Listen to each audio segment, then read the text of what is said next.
think research taste is everything. That's 90% of the task. Like, have good taste. You can create beauty through paintings, through music, through movies, but isn't it especially cool to uncover the beauty of reality? What I want my deliverable to be. It's to live a beautiful life. Welcome to the Analogue Podcast, conversations with people who are reimagining the future of systems, science, and society. Each episode, we bring on a new explorer we've backed, a researcher, or an architect, who are all asking the same core question. What if we did things differently and meant it? This is about the new age of research and innovation, where we lead with problems first and progress follows. Enjoy. A couple just words of structure, and I think Carol and I both don't love having too much structure in the way that we do these. First is starting off with kind of just a precursor to the way you think and understanding like the natural evolution of your brain chemistry and the way that you approach problems, the way you approach science. Transition a little bit more into the basic computation stuff and a lot of the work that you've described to people, some new elements maybe that you haven't, and then ending off with kind of the values that are evident in the way you think about complexity and the way you combine elements and combine domains. Because really that's what Analogue is all about. And I think you are a walking, living embodiment of a lot of the values that we look for. One of them being able to cross disciplines and think about what's adjacent possible and what unfolds organically. Everything you just mentioned with evolution and how it's infinitely smarter than any human could be. And understanding that progress can't really be contained or measured in different domains. Yeah, thank you so much. I'm Michael Johnson. I've been working on these topics for quite some time. I originally moved to the Bay in 2010, 2011, and my original intention was to work on AI safety. And then I got talking with the less wrong crowd, and I just kind of bounced off. I was really surprised that I thought that the way that they were talking about minds was like very interesting, but it didn't seem groundable to biology or to physics or to how I understood things. And I felt that it's this thing where like you can kind of see into the future a little bit and see, okay, like what's going to come of this line of thinking. And when I simulated that, like Less Wrong produced a lot of beautiful things, but a theory of minds is not among them.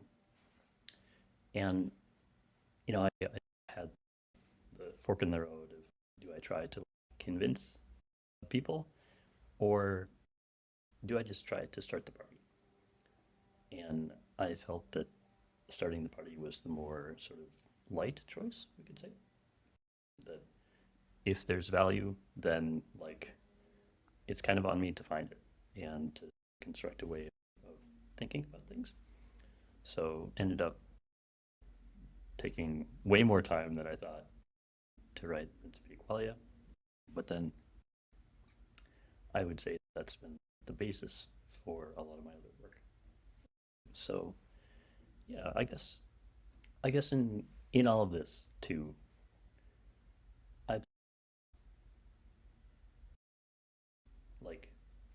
I would say that when I was young, I was thinking of the biological constraints as very bothersome, very annoying. Like, we're not perfect yet. And the weakness of the flesh, I guess, is the common phrase.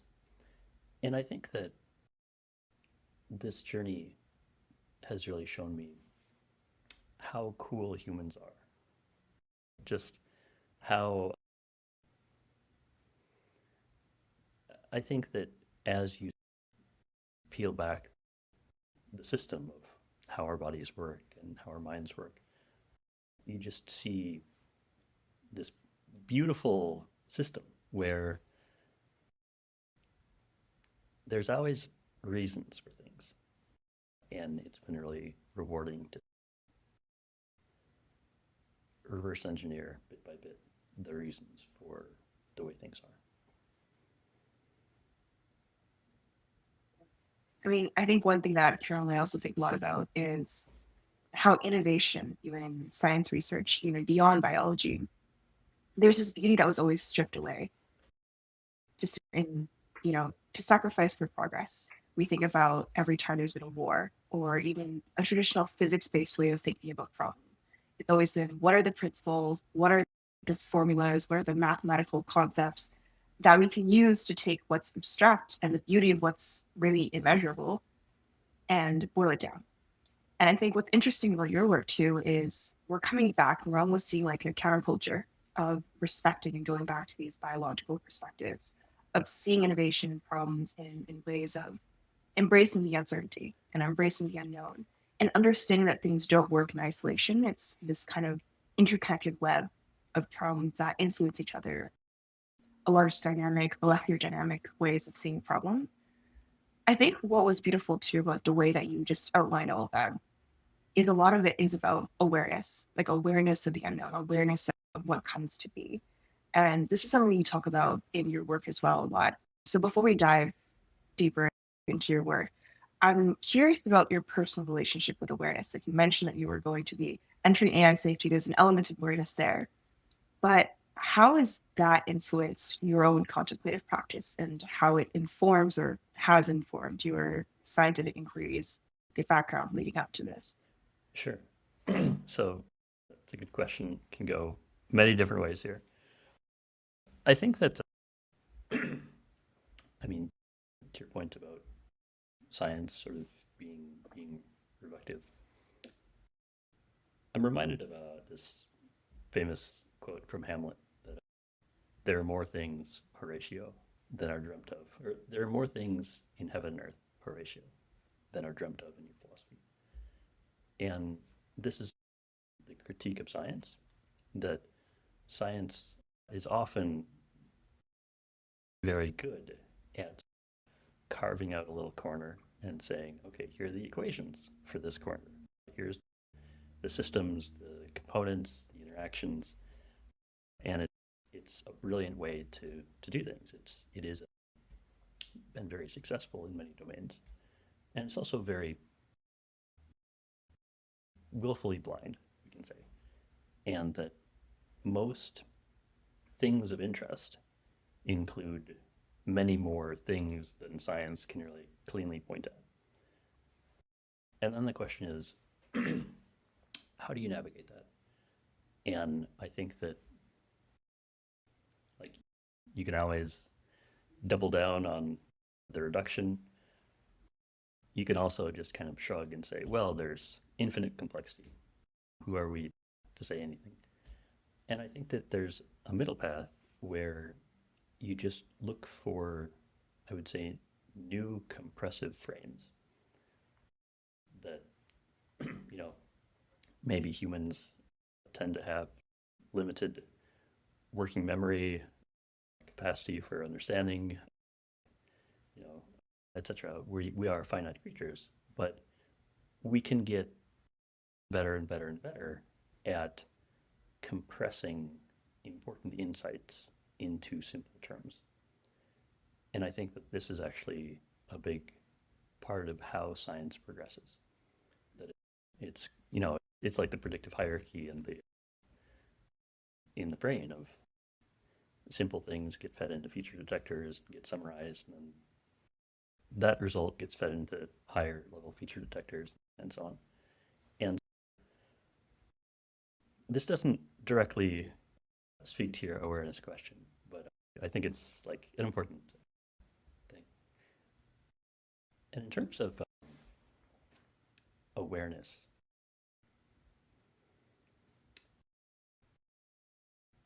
interesting. Okay, I'll go there. So people tell me that I live in a different world, that I had some archetype reading and the guy said, well, wow, you're like a rare archetype. You're the Fae archetype. Like you live in the fairy, magical world. And I was like, really? Does that is that good? But actually, I think okay, like I'll own it. Yes. And then the he said that my second archetype was kind of the scholar archetype. When you focus, when you concentrate, you try to really understand how it works. And I think that like so much of my awareness is focused on kind of a just a different kind of tilt or filter or whatever. And like I think I see things that other people don't, and other people see things that I don't, and so on. But then I think if I'm a rare neurotype, we can say, then I can distill the most tasty parts of this world model and give them to other people.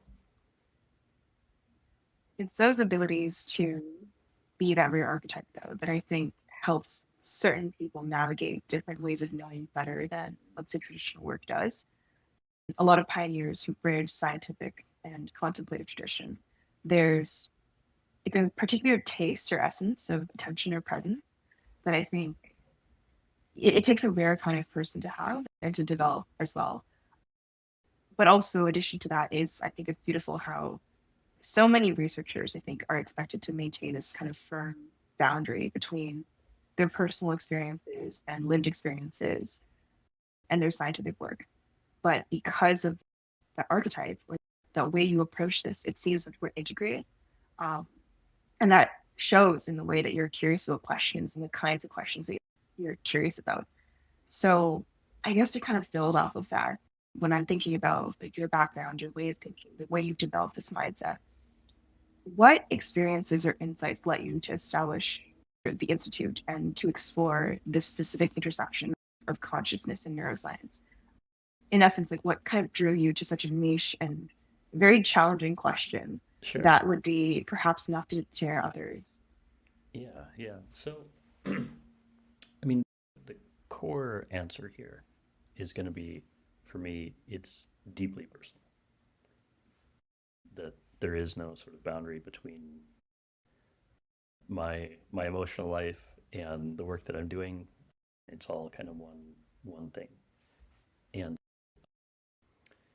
in that sense, it's a bit more like art than science. And yeah, that would be interesting to get into. But I think that as a young man, and okay, I'm still young, but you know, in my 20s, I was a little angsty. I was depressed. I was like looking for a place to put my energy, and I just was, really, I mean, interested in okay, you know, what is pain and pleasure that feels important, and my dad was struggling with depression, and I love my dad, and I wanted to help him, and I think that like just kind of looking around, consciousness felt like the biggest dragon and the biggest dragon to slay. And I completely didn't know what I was getting into, but I had enough intrinsic motivation and curiosity. And I felt like I didn't need any immediate result. And I was willing to front the energy without expectation of a return. That I just went for it. And I think that over time, this motivation has changed a little bit. And it's not just getting aimed at a problem and trying to slay the dragon, although I think that's has historically been a substantial thing. But more just seeing, as we were talking before the show, just kind of seeing the beauty in being human. And I think that, yeah, I mean, certain personal interactions, relationships have really opened my eyes to the beauty of it's good to be a human and it's good to be a man and a woman and all these things. So I really, I think for me, it's now more, well, I'll say exploration, appreciation, and I guess just kind of looking into the future. I expect that I had this tweet a few years ago that forms of beauty that are that we make legible are more likely to persist under transformation. So the more we understand about what is beautiful about humans, the more likely it is for that to both persist and also extend into the future. And it's almost a freeing way to approach researching work too, right? Not to have to be objective driven necessarily, but to let things evolve and let things flourish and have just different networks of what's possible come and spring about as that happens. How do you think you were able to come to this mindset? Like obviously from your 20s to now, I'm assuming that wasn't a linear process and it wasn't something that came out without practice. So what was that sort of navigation like? Well, I mean, at first it was just kind of letting go of other possibilities. Just this sense that, okay, like I'm just gonna do the thing. And at that point there was little, I would say, prior art in this research space or this lifestyle, we can say. And I think that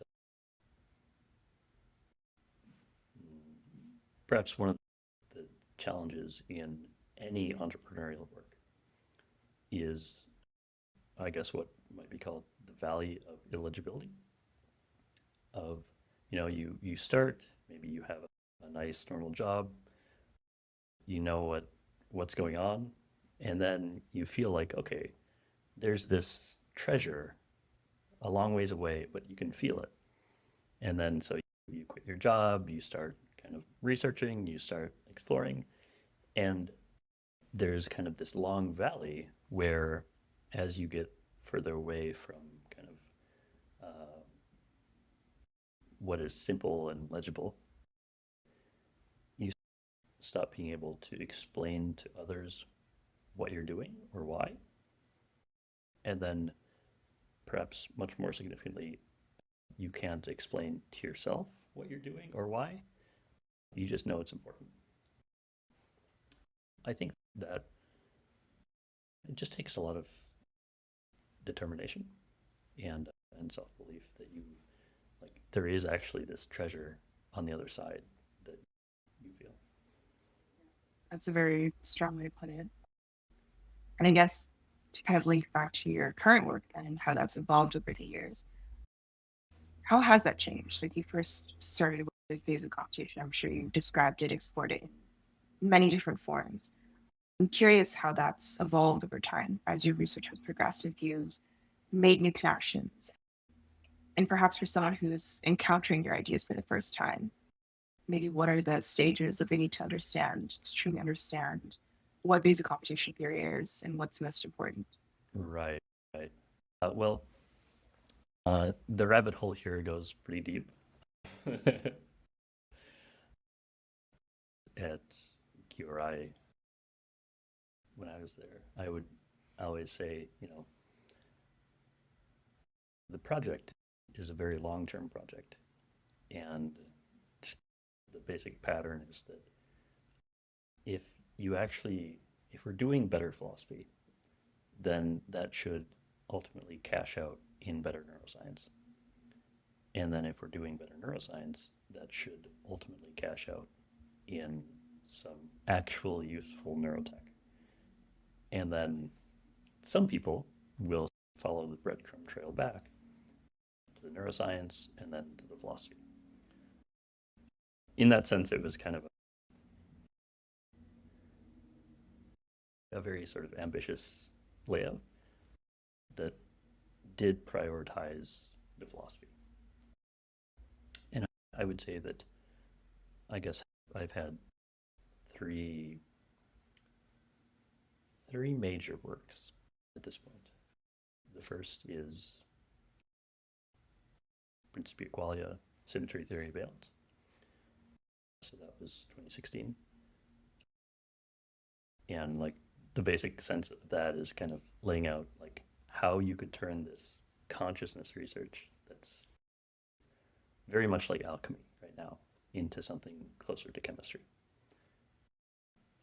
And the symmetry theory of valence is saying, well, symmetry or emotional valence, the pleasantness of an experience, is probably actually a natural kind. And in terms of setting up what is knowledge about consciousness, what is knowledge about qualia, then we kind of have two domains. And then if we have the math domain here, symmetry in the math domain maps to pleasantness in the domain of qualia. And I really like making these parallels between domains. In vasocomputation, I think I line out 3 domains. Yeah, so that's kind of the first branch. The second branch would be neural annealing, just kind of taking a thermodynamic approach to the brain. I read Robin Carhart-Harris's Entropic Brain, and I thought, oh yeah, like you can go further. And so I actually sent him an update on that, and I think that ultimately turned into Rebus too. So I think that there's a really rich metaphor of treating the brain as like in neural annealing. I suggest basically treating it like a metal. Metals can get hard and brittle. To fix that, you heat them up, you get this entropic disintegration, and then like things cool down. And so the metaphor goes pretty deep with that. And then the third, so all this is kind of backstory to the question of vasocomputation and where did vasocomputation come from, and also how has it evolved since I posted it. I think that like this sort of proximate cause for vasocomputation I would describe as this question of what is tension trying to do for us? And my sort of initial thesis was that it's the nervous system's immune system. That the body has an immune system. If a virus or a bacteria comes in and starts to cause trouble, we have these T cells and killer cells and whatnot, and so we have an immune system for sort of friend and enemy distinctions. But then, I mean, we have computer viruses as well, and they're just information. They're just code, and we can say viruses are just code, but like they are a little bit more physical. And so my thesis was that I'm just trying to understand like how the nervous system shuts down rogue patterns, we could say. And so I was, then, did a bunch of permutations. Okay, like, how does this work? How does that work? And just kind of tension as stopping resonance, we could say. That if you have this vibrating system, if you clamp your fingers over it, it'll stop vibrating. And maybe that's what the body is trying to do with tension. Then I got into the Tanha angle, and big props to both Romeo Stevens and Nick Camarata. They really laid it out in a way that was easy for me to then take and run with. So I think, yeah, and then vasocomputation turned out to be this kind of very simple on-off thing where clenching stabilizes patterns in a local sense. And then, but we can then kind of line up all these domains of where you have the Buddhist phenomenology and all the terms in Buddhism. Then you have the predictive coding, active inference frame, and in all those terms. And then you have actual physical anatomy and neuroanatomy, but not only in the brain too. And the really exciting thing with finding these kind of domains to kind of line up is that any term in one domain should have an analog. And, I appreciate your organizational name here. Should have an analog in all the other domains that you have lined up. And if it doesn't, well, that's interesting. Like, you can say, okay, like maybe one of the domains is like different, or maybe our models are wrong. And so it was exciting to say that, okay, mental tension is a prediction, is vascular tension, and just being able to draw that line. So vasocomputation launched in kind of a minimum viable product way. And then I think it's gone through at least a 0.5 revision. So I'd say the talk that I gave at Citylana would be 1.5. And so that added, so it's like tension is a prediction, is vascular tension, was like part of the foundation, and like latches and so on. I think I've since then really seen this in much better detail, and I see this as a very, I think we very subtly adjust tension to think. And this idea of, so the 1.5 in my Edge City Lana talk kind of split this into two of, well, there's this like feeling that maybe the self is composed of latches, hard invariants, or things being kept invariant. And this is a defensive thing. This is it's in a sense a necessary stage for us to survive in the world, and especially in a social world. If you don't have a self, you have no boundaries, things are not going to go well with you or in interactions. But then the metaphor of, I posted this in response to one of Nick's tweets a few weeks ago, that this idea that kind of latches are tying the bonsai tree of the nervous system into a certain pattern. And then it grows into that pattern. And then after it's grown into that pattern, you can actually release the latches and it'll stay like this. And it's a free upgrade at that point. So yeah, a lot of deep stuff there. And then the other thing that I think came with 1.5 was having a lot more appreciation for sort of the vasocomputation system as the hand of the mind. And I think that, there's a lot of detail there in terms of what is aphantasia. Aphantasia as sort of an inability to hold a certain class of patterns. It's just your hand of the mind just doesn't reach there, we can say. And this would tell the story about how we all have these weird deficits in terms of what we can stabilize.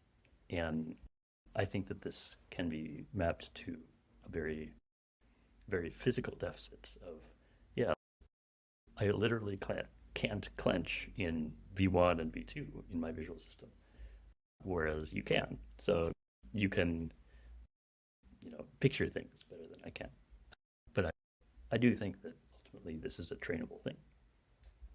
So I'm going to pause there and invite questions. Yeah, I mean, first of all, I think the beautiful thing about that explanation too is that it's not just domains that are analogs of each other, but humans to a certain extent are also analogs of each other. And I think the way that you break it down makes it really clear as someone who comes from a computer engineering background or comes from a medical background, comes from a philosophical background, like to see the different ways of thought and the lines that run parallel here. I think this is a beautiful way of, we'll get back to this a little bit later, of explaining the science and the research in a way that isn't gate kept behind just a biological mechanism, but to show that it transcends so many different boundaries. Carol, you look like you have a question. I do, yeah. I have a question about stabilizing patterns and getting proper reference. So if I recall correctly, I've read you express narcissism, for example, as the inability to stabilize the self. And if the same goes for aphantasia and for many other ways of being, the question that comes to my mind is, if you don't have the referent that you try to stabilize, what would be, from the vasocomputations framework perspective, what would be an actionable way to stabilize something you don't really have access to? I saw you tweet something about how thinking hurts if you attempt to stabilize unfamiliar mental processes. So if gaining conscious command of one's nervous system requires techniques that can be difficult to develop without this reference, how can we solve this? Yeah. This is a big, huge problem, question, opportunity. I would say that, I mean, given that we all have big deficits in the system, this is relevant for all of us. And I think it's especially relevant for sort of understanding, I think that not all bad behavior in the world is due to suffering, but a lot of it is. So I think that, I'd start to tell this story by talking about parental love. And this is, obviously at the root of a lot of attachment dynamics. Attachment is very essential for how we are. And I think that, as kind of a simple scenario, you're born and hopefully mom loves you. And when you're right there next to mom, you feel that. And then maybe you get a little bit bigger, mom leaves the room, you start crying, but you learn that, even if mom is in the other room, things are okay. Mom still exists. You develop some object permanence. And then you get bigger still, and then maybe you start kindergarten and you're away from mom for half a day, and oh my gosh, this is super stressful.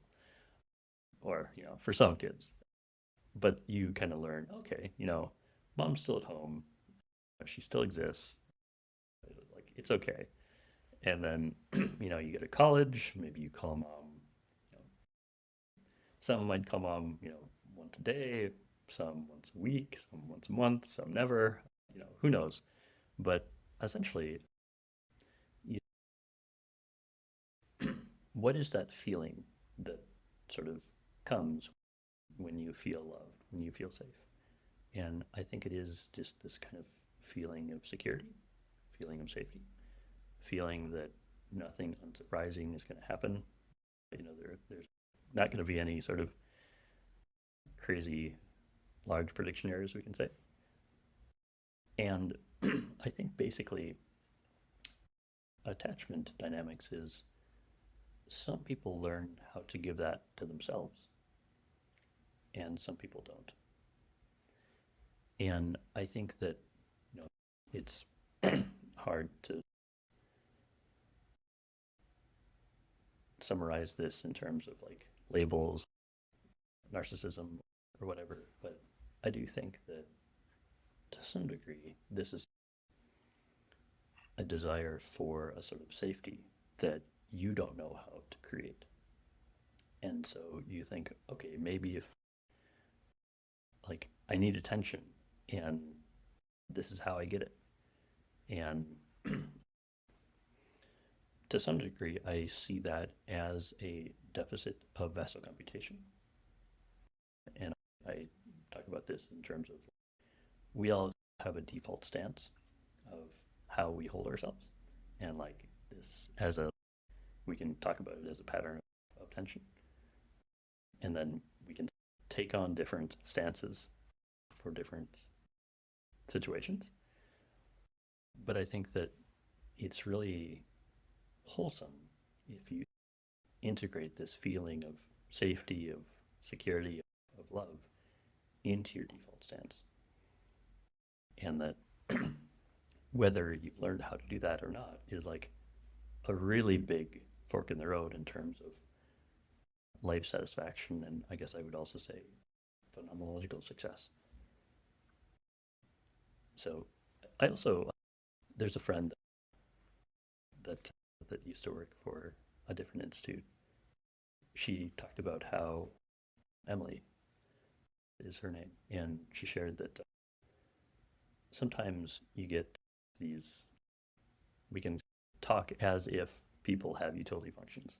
And, this is kind of, I was a little skeptical, this lets wrong speak and whatnot, but now I'm like, okay, like we can work with it. And so sometimes in these utility functions, it's, do I have a good place to sleep? Do I have enough food? Do I have enough status? Do I have enough, etc.? Just kind of, do I have my needs? And from a hierarchy of needs perspective or something else. And sometimes some of these, like this equation, we can say, sometimes there are quote unquote divide by zero errors where some, or multiplied by zero or whatever, but basically some terms are stuck. And, like my status feels low. I better get more status. Okay, I like worked hard, but I don't feel like I have more. Maybe I need to work even harder and even harder. And, if you look at the motivations of the most accomplished people in the world, I think often you will find these sort of divide by zero or multiply by zero errors. And with great accomplishment comes great desire to move the unmovable. Oh. And, we could try to dig into that in terms of like maybe some core pattern is latched, and fixing that would involve opening the latch. And then it's always a question of, well, do you want it to be fixed? So. Yeah, that's fascinating. Before we dive really deep into the framework, I wanted to go back to something you said before. You said two things that I think connect really well. So one was that you represent this rare archetype where you are, different and right, and you translate what you see, what you think is true, and offer it to other people. And the other thing was that what you do is more like art than science. Could you elaborate on that? Yeah. So, um, I think that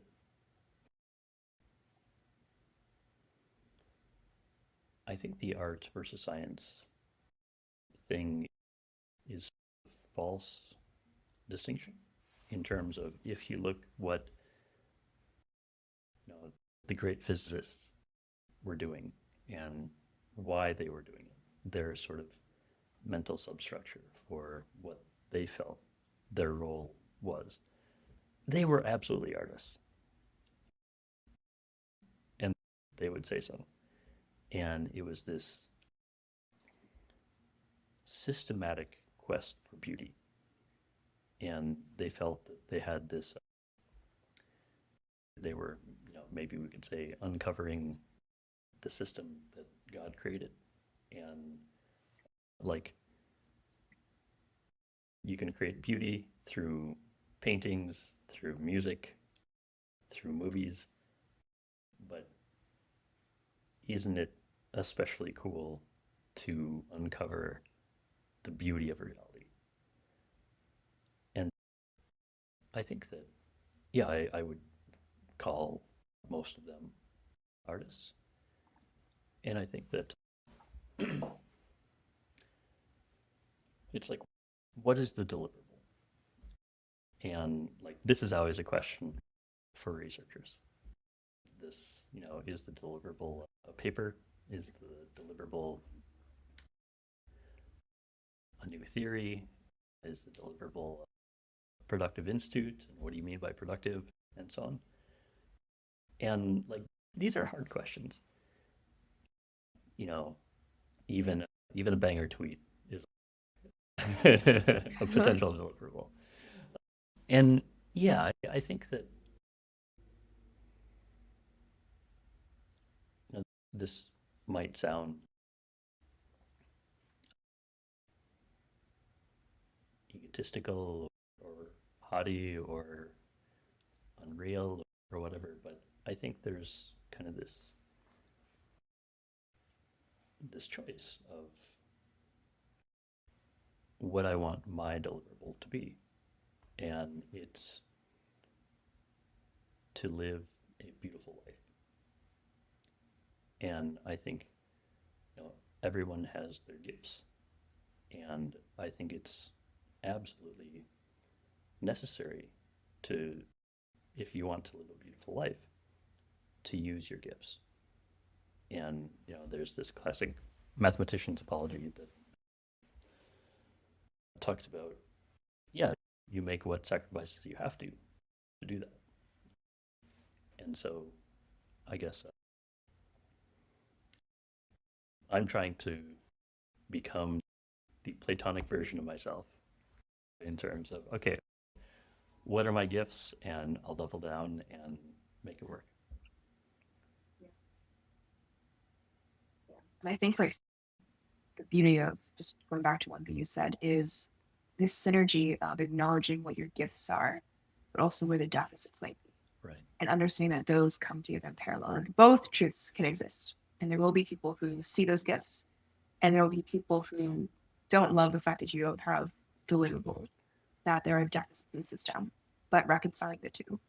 But I'll let Carol go into his deep dive before we go back into those. Yeah. One thing that came up as you were answering the question was how the nature of that work is very integrative. Like I think it was Alan Watts who said that you cannot be a good strategist unless you are also a philosopher, and you cannot be a good philosopher unless you are something of a mystic.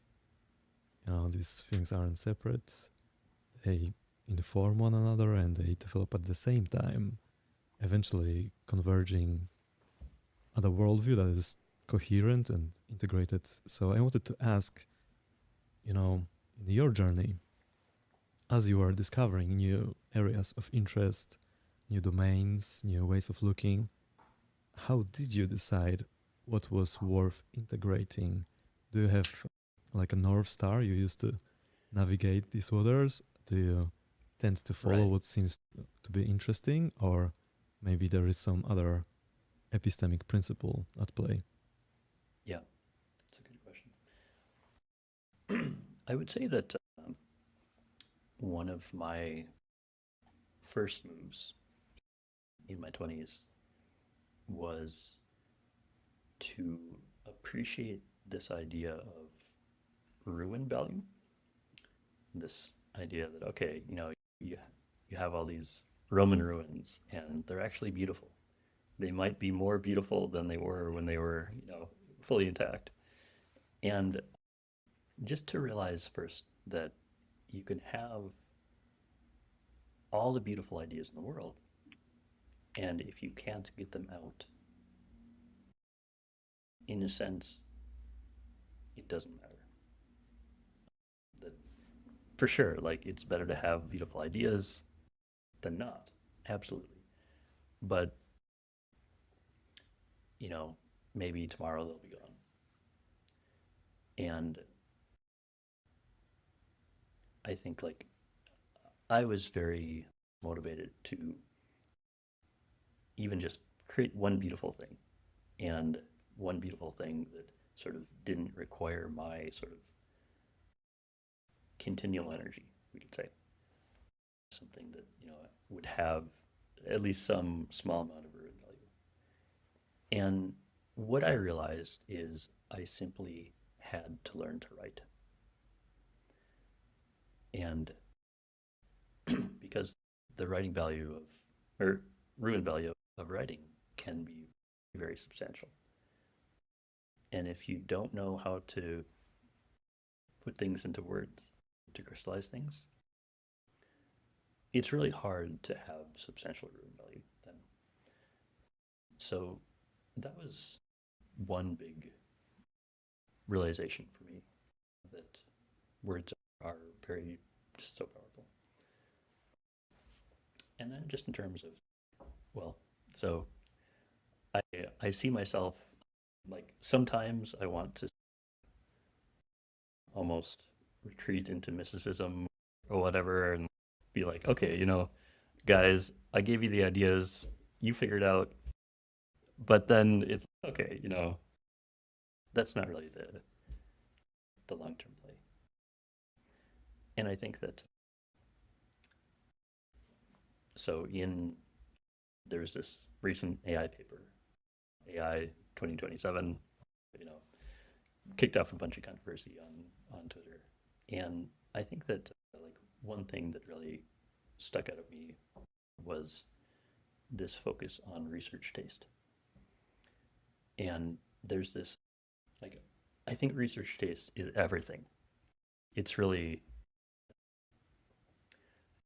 I think it's this invisible thing that's 90% of the task. Like have good taste. And I think that yeah, I think that insofar as I have succeeded, it's because I have good research taste. Like I know what topics are important, and I know what good answers look like. And I think that a lot of this is just kind of understanding what one of my favorite phrases is to have knowledge, you need a place to put knowledge. And just appreciating kind of what shape of container is needed for different kinds of knowledge. Once you understand the shape, the periodic table is this beautiful example that, yeah, if you like line up these all the elements by their electron shell, you get this nice periodic structure, and it might look a little weird because the shells jump, but then there's so much information here, and like you can tell so much about like where to put an element. How reactive it is, its other properties.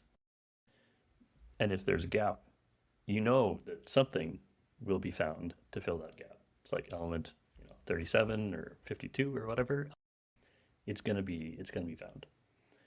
And so that's the prototypical example of a container for knowledge that we did really good at. And I think that for me, like a lot of this, like so much confusion is about people aren't clear what, like people might have some kind of element of knowledge, but they're not clear about the container. So yeah, I guess like part of my background is in the philosophy of science, and I feel like that's like most philosophy is bullshit, but and all philosophers would agree with that. It's just that they would disagree about the 5% that isn't BS. But I think that philosophy of science was very helpful for me just to kind of get a sense of like how paradigms work, what kind of thing knowledge is, etc. And also just kind of what language is as well. Big fan of Wittgenstein. Speaking of people one can be a big fan of, I wanted to ask you about the ideas of Ray Pitt, and specifically, many people are now discovering Ray Pitt and his ideas, and there is substantial following of his online in social media. So some of the common reactions I'm seeing to his work, coming from someone who's new to it, is that his approach could be, seen as cultish or overly reductive, or maybe a little too radical in some aspects, like the complete rejection of seed oil, stuff like this.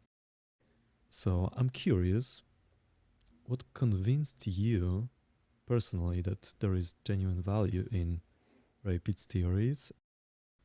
How do you see them connecting to vasocomputation? Yeah, great question.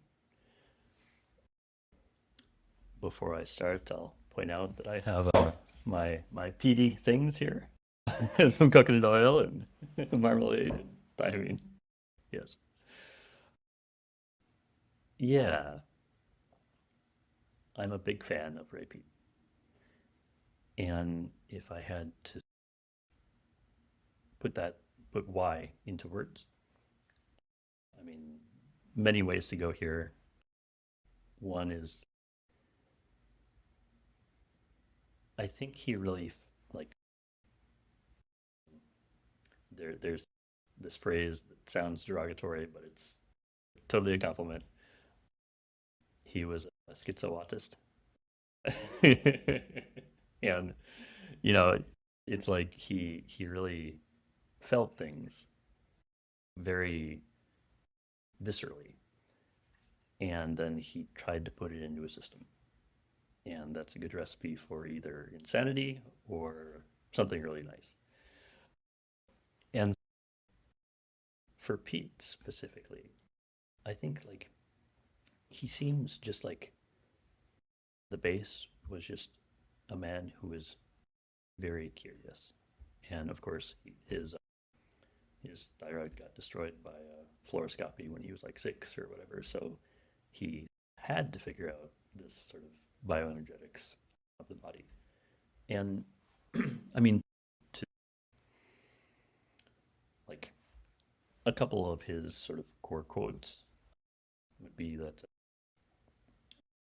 as energy flows through tissue, order accumulates.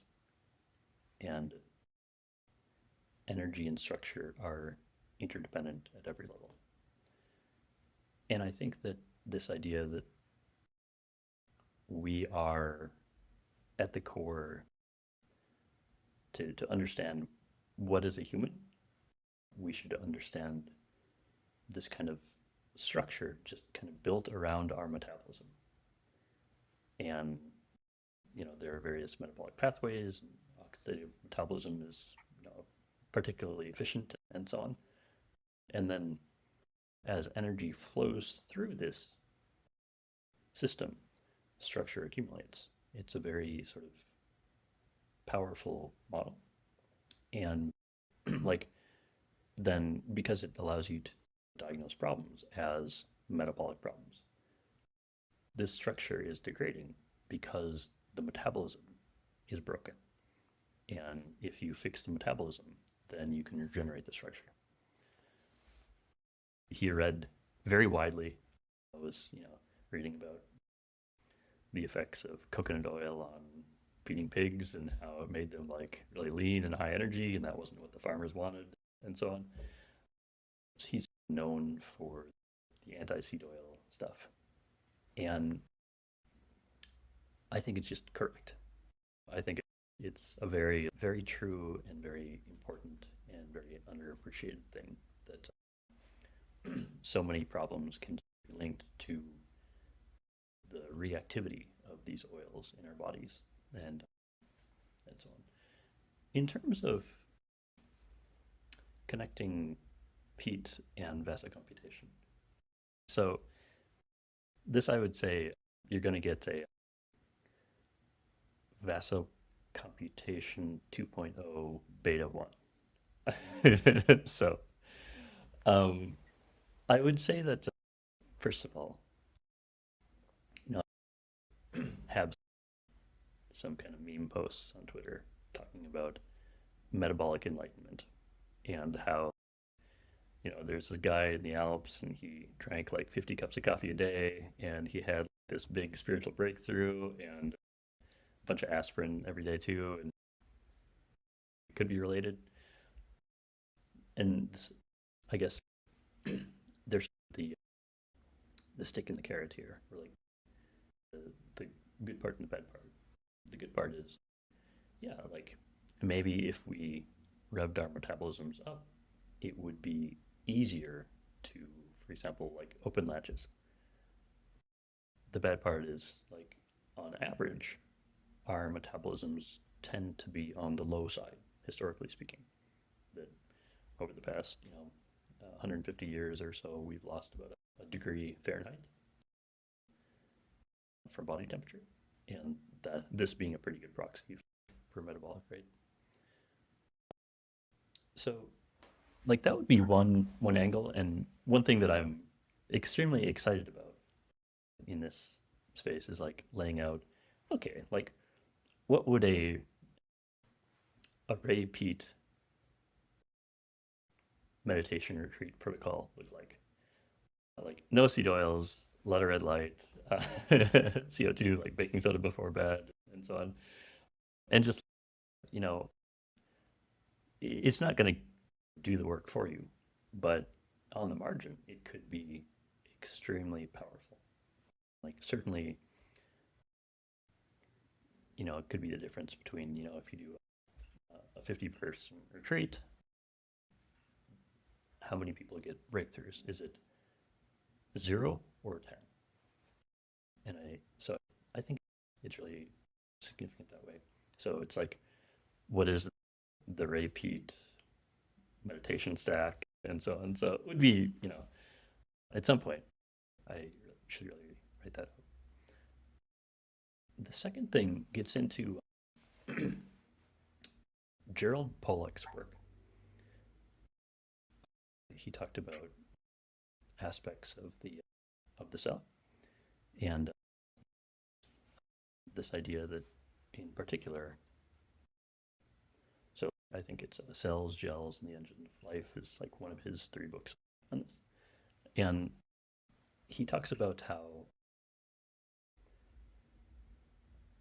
there's as much energy in the structure of the water in a cell as there is in burning all the ATP molecules in the cell. And that basically and this is in the relaxed state of a muscle. So we can think of like a relaxed muscle cell as a plump hydrogel with a lot of structure in it. And then when it contracts, it expels a lot of the water and kind of crumples, and the potential energy turns into useful work. This means that the contracted state of the cell is the low energy state. And in order to relax, a muscle has to get energy pumped back into it. And pushing the stone back up the hill, so then like the relaxed state is the high energy state. There's a lot of potential energy there. And I think that this is actually extremely relevant for vasocomputation. And this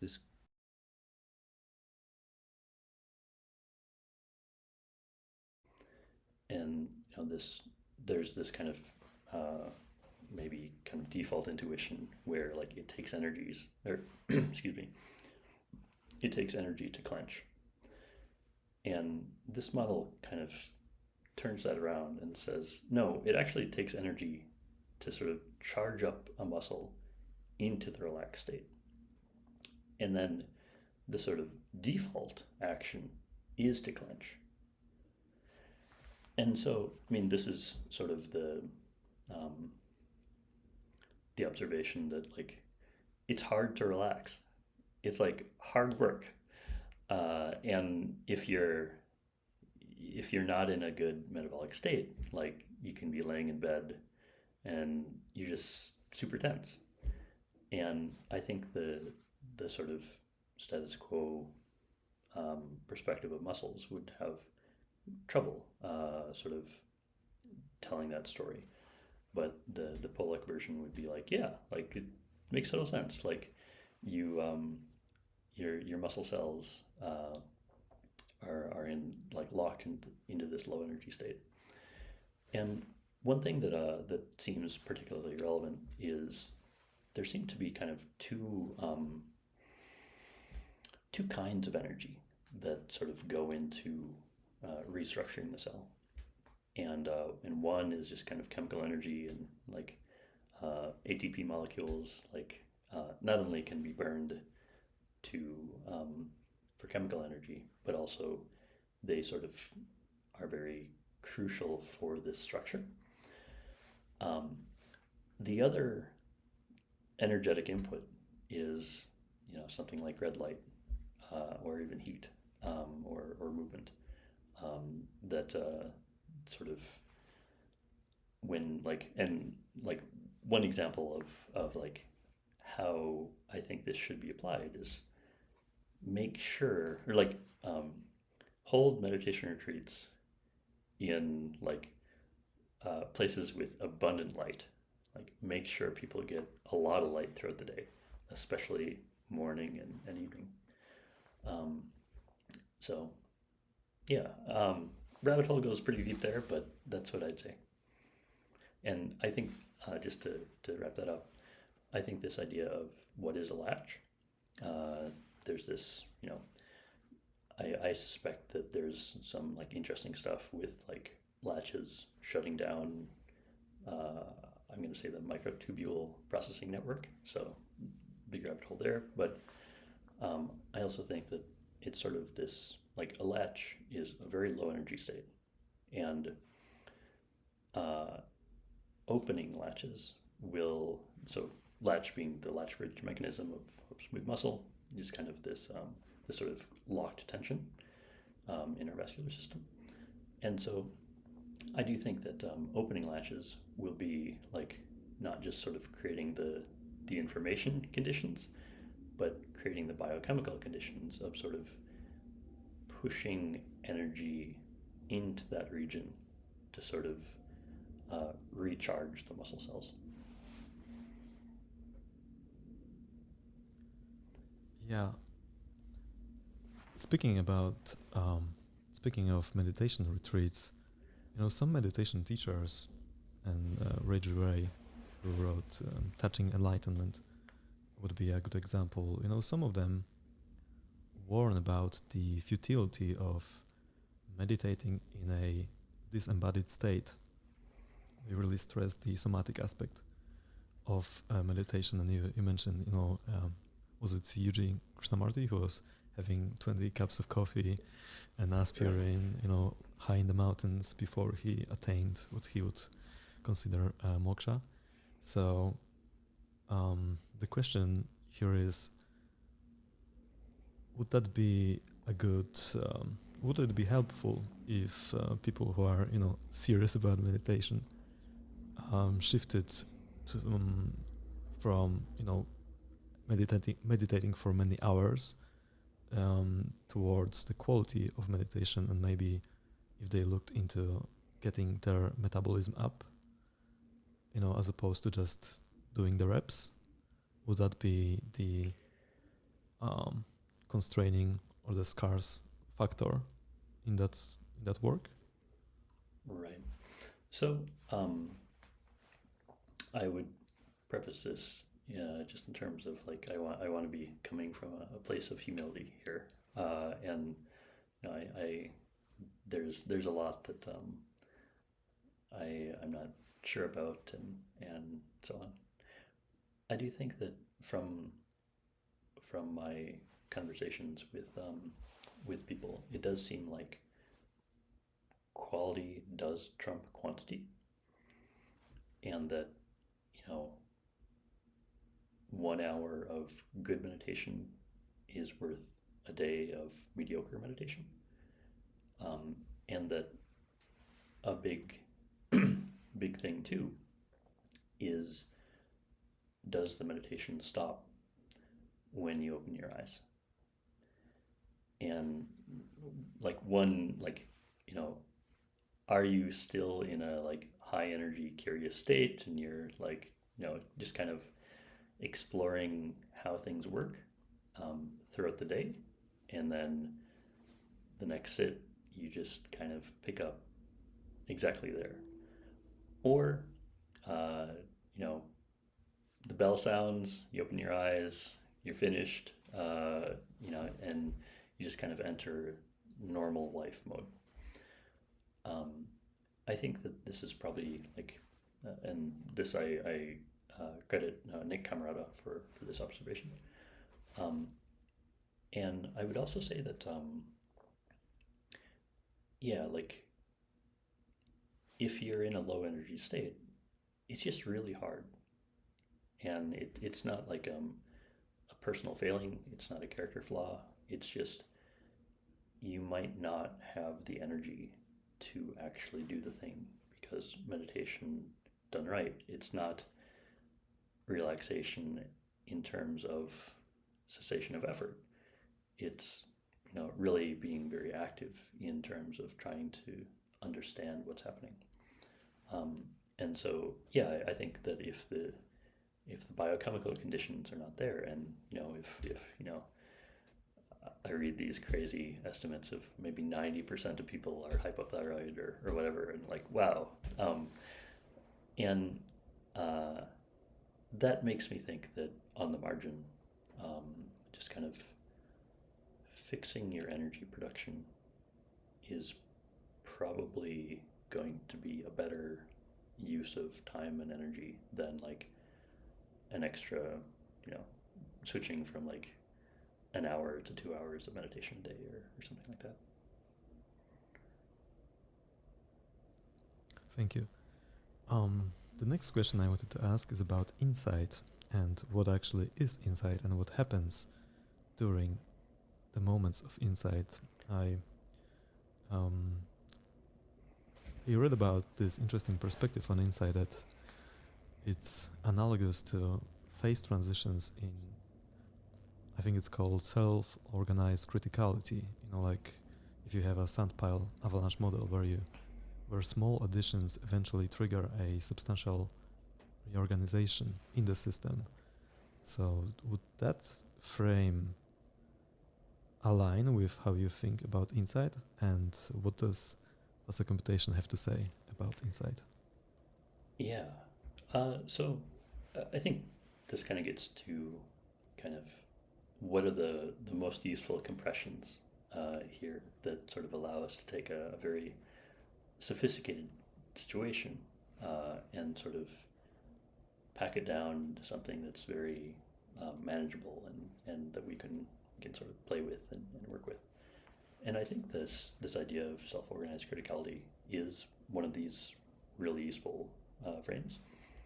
And this would be kind of a thermodynamics neural annealing energy parameter model, where you basically, if you add energy to a system, you can get these phase transitions and sort of you get different emergent behavior.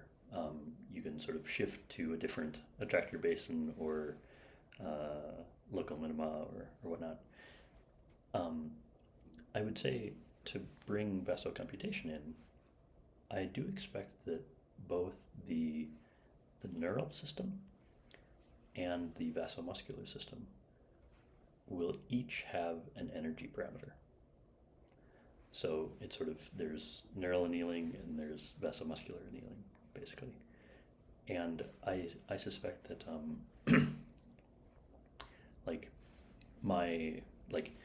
so an insight can be, the shift in neural dynamics such that you sort of fall into a different attractor basin, and maybe this basin lets you feel different or see different things, see new things, etc. You can also, and I think that I do think that both meditation and psychedelics lead to this, both states, but especially this second state that I'm going to explain, where basically you might sort of at least temporarily reopen some latches. And if we think of a latch as this sort of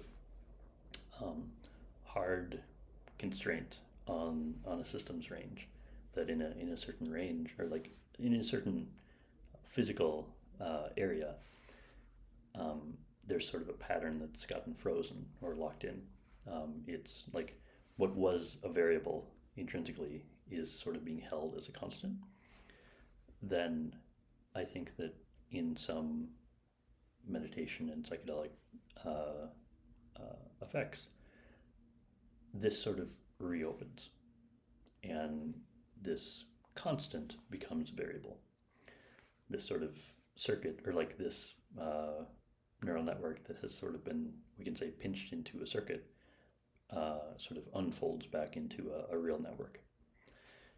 And I think that, in terms of, we can say, opening events or awakening milestones or whatnot, I do think that this plays a significant role, and perhaps a causal role of, if there's a latch there, and on the other side of opening that latch is a particularly deep feeling of freedom. And it's sort of, what does it feel when that latch opens, whether permanently or temporarily? Well, it tastes like an insight. Wow. Yeah. I think across various accounts of profound mystical experiences of cosmic consciousness, there appears to be a common element, and that would be complete surrender or acceptance. And this could happen, in war survivors who faced imminent death from bombing raids, or in John Blofeld's mescaline experiences, where he identified total renunciation as the key insight. From your research, what neurological or physiological mechanisms might explain why this act of letting go seems to trigger or coincide, with transformative states of consciousness? Yeah. So I'm going to talk about cringe, and sort of cringe as the proto-reflex, that you cringe away from danger, away from uncertainty. You cringe into safety, to quote a friend of mine. And so I think that this is what you do when you don't know what to do and there's danger around. And I think then letting go is kind of the opposite. It's kind of tuning down, deconditioning, giving up this cringe into safety response. And when you do that, like it can be the hardest thing in the world. It's like, you know, it may be the right move, but you have to sell it to your body, and that's not easy. But I think that basically, I mean, there's this beautiful quote from the Buddha, and it's something to the effect that so as the sea has but one taste, the taste of salt, so too my teaching has but one taste, the taste of release. And I think Romeo has quipped that you know, meditation is just like deeper and deeper layers of muscle relaxation, and it's also like we can say meditation is progressively deconditioning cringe, or like, yeah. And I think that like it is like literally central, because it is this reaction that sort of, we can say, builds the self, and like builds our sort of unhealthy relationship with the world too. When like bad sensations come in and we kind of cringe from the facts, and then we try to sort of control them, we sort of, you know, there's like the sort of three defilements of greed and fear and delusion, sort of attempts to sort of get away from what is real. And yeah, I think that basically this is a muscular thing. This is a muscular reflex. It can be deconditioned, and what that involves and what that feels like is release. Yeah. Users of certain psychoactive substances, such as MDMA or 2CB, or to some smaller extent maybe also nattokinase, which you also tweeted about, and they report that under the influence, they feel qualitatively different in the body, and there is a sense of being more embodied, more coordinated perhaps, and there is also a sense of freedom that goes with it. I recall Alan Watts again mentioned that when you watch Zen monks, they have a different swing when they walk, and he compared it to watching a cat move. How does this work? How does this sense of freedom in the body and release go together? Yeah. I think it's probably very true, and I guess to sort of tell the story, I want to sort of tell the story about neurotransmitters, and sort of, you know, we have these simplistic stories about, okay, there's like receptors on neurons, and then neurotransmitters fit the receptors, and like they like change the firing patterns and whatnot. I think that's true, but there's maybe a more intuitive story to be had. And I would say that most neurotransmitters, including those sort of hit by various psychedelics, they have effects on, like, notable computational effects, both on our neural system and on our vasomuscular system. And I would say that you know, we can think of the body as having kind of a control panel for you know, there's like knobs to control neural activity, like stochastic influences on neural activity, we can say. And then there's also knobs to control our vasomuscular system. And like one example of this, or like one analog of this, would be peristalsis in the gut. So you have these slow waves in the gut, and they just kind of slowly carry food through our bodies. But then, we can sort of adjust the dials on this. And like if we jack the serotonin up, maybe like the waves get a lot more choppy and fast, and the food kind of goes through quickly. And maybe if there's like food poisoning or something, the body says, okay, like let's process this very quickly. And this is essentially a change in rhythm. And so I expect that, things like meditation, psychedelics, etc., will very deeply or like powerfully change the rhythms of the body, and not necessarily in the gut, although I think it, including in the gut, in interesting ways. But I think especially in the vasomuscular system, that the rhythms of the like vasomotion and whatnot will shift.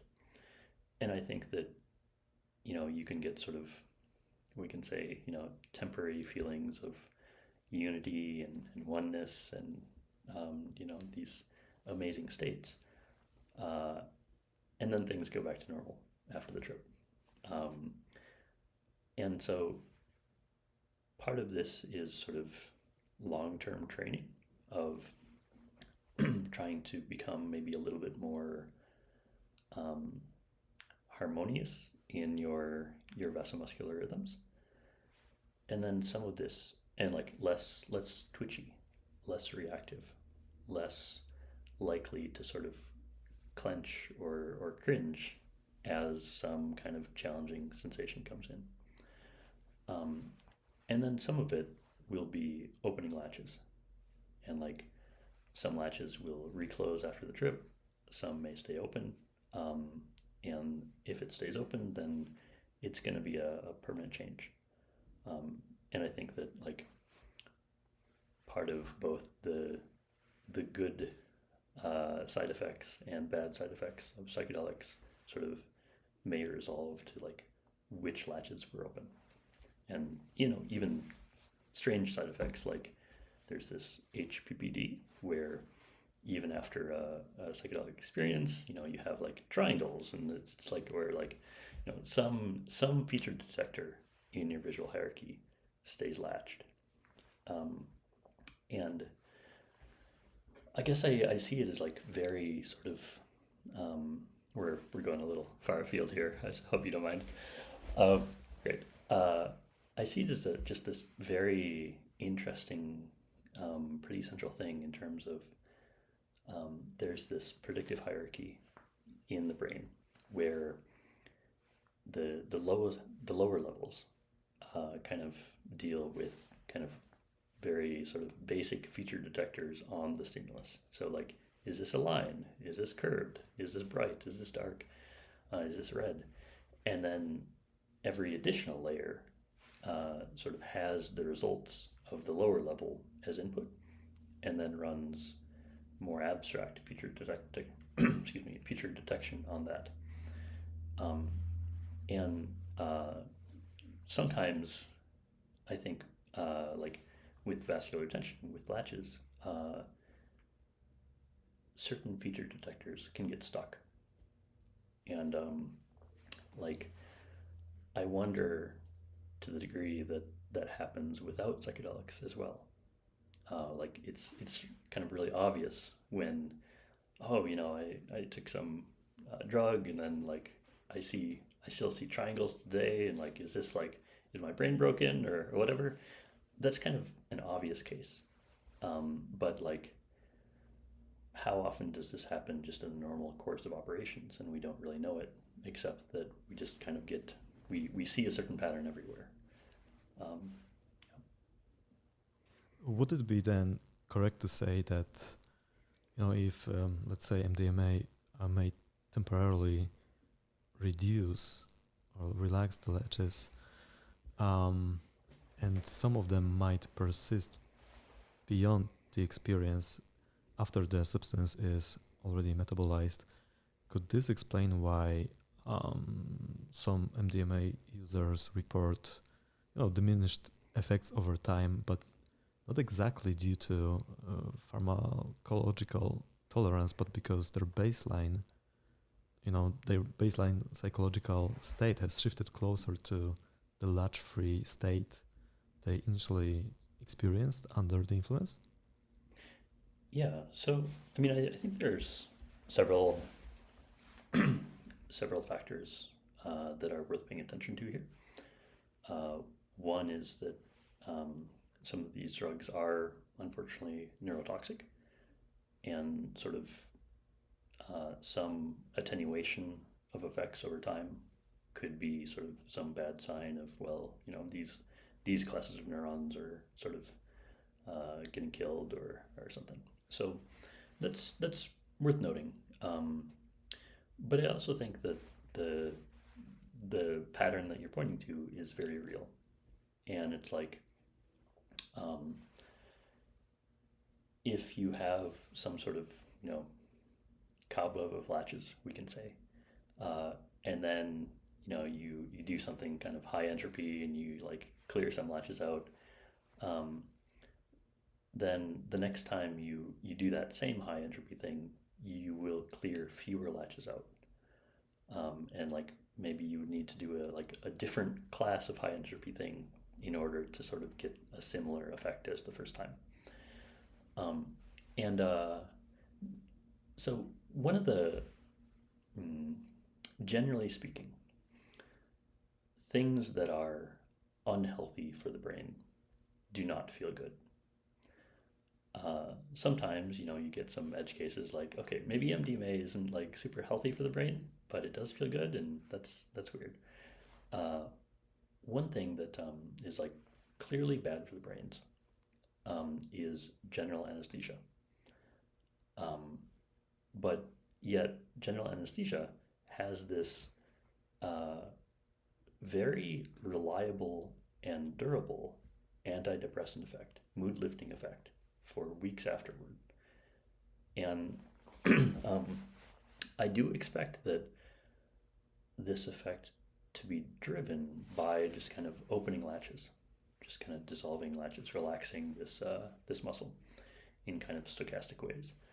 And so I guess this would suggest that maybe if you like get anesthesia over and over, you'd get less mood lifting effect, although that would of course be not healthy. Interesting. And would you say that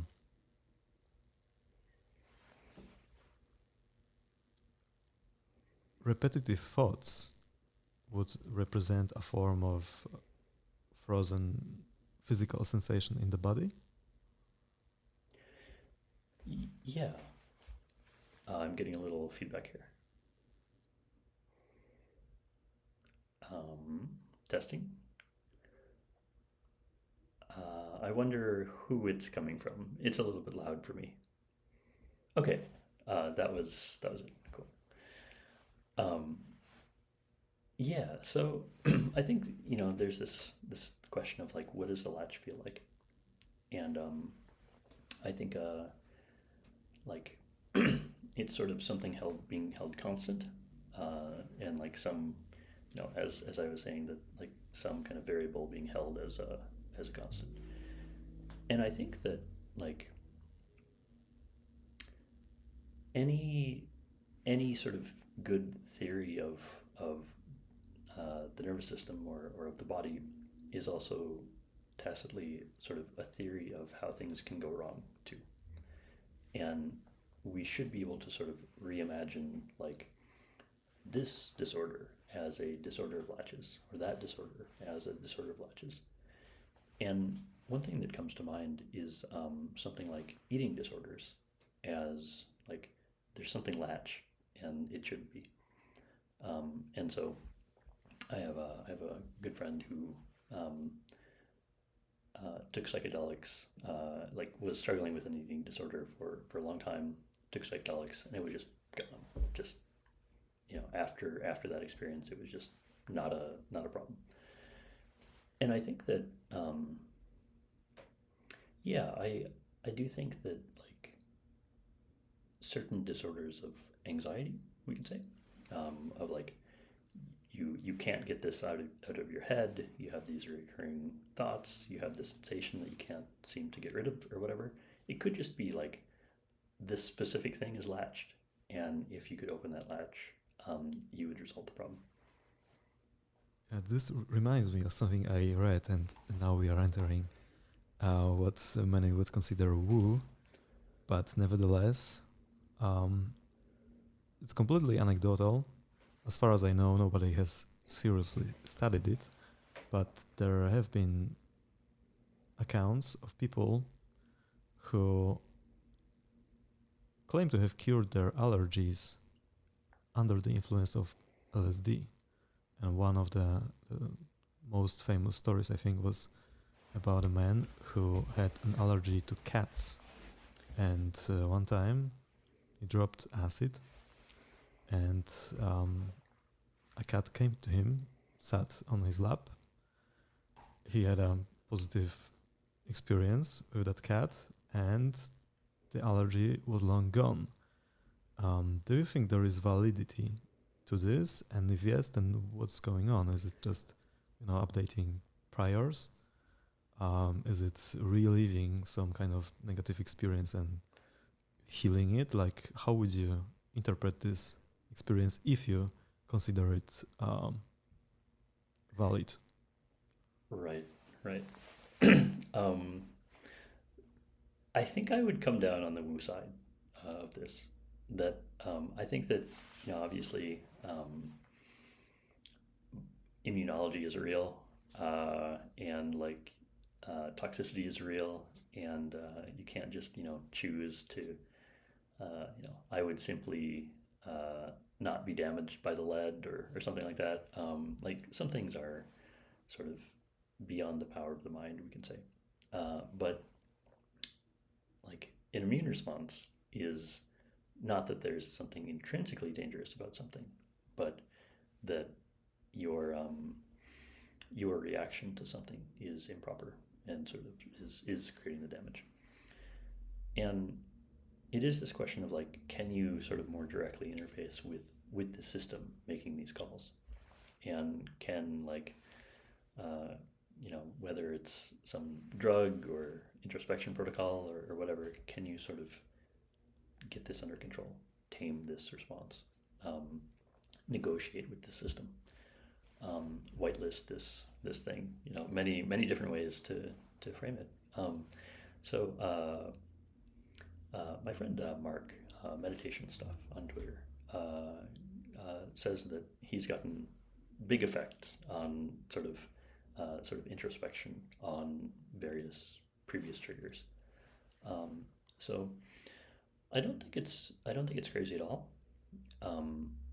I do also think that like I'm pretty sure you can psychosomatically create an allergic reaction to something, and if you can create it, then likely you can resolve it. Yeah. And in terms of what's happening,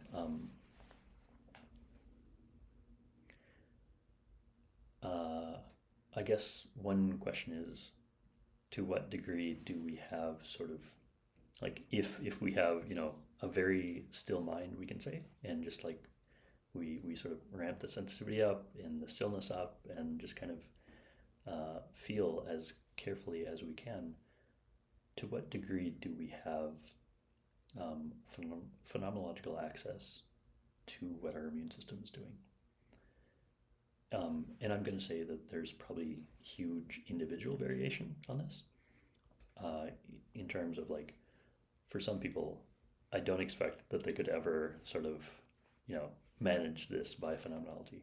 But to some extent, I think that other people maybe could. I just don't know exactly, how to tell that story yet. Yeah, fascinating. Oh, in the book Therapy with Substance, there is a chapter about 2CB and its qualities that apparently make it easier to work with psychosomatic issues. And the exact sentence goes, you will be able to identify the structure of resistance. You will notice that which expresses itself in you psychosomatically. So I wanted to ask how this connects to things like trauma releasing exercise, tremors, shaking, and basically having to express something without averting your gaze, or like you having to face something and let it pass through you without clenching in defense against it. Yeah.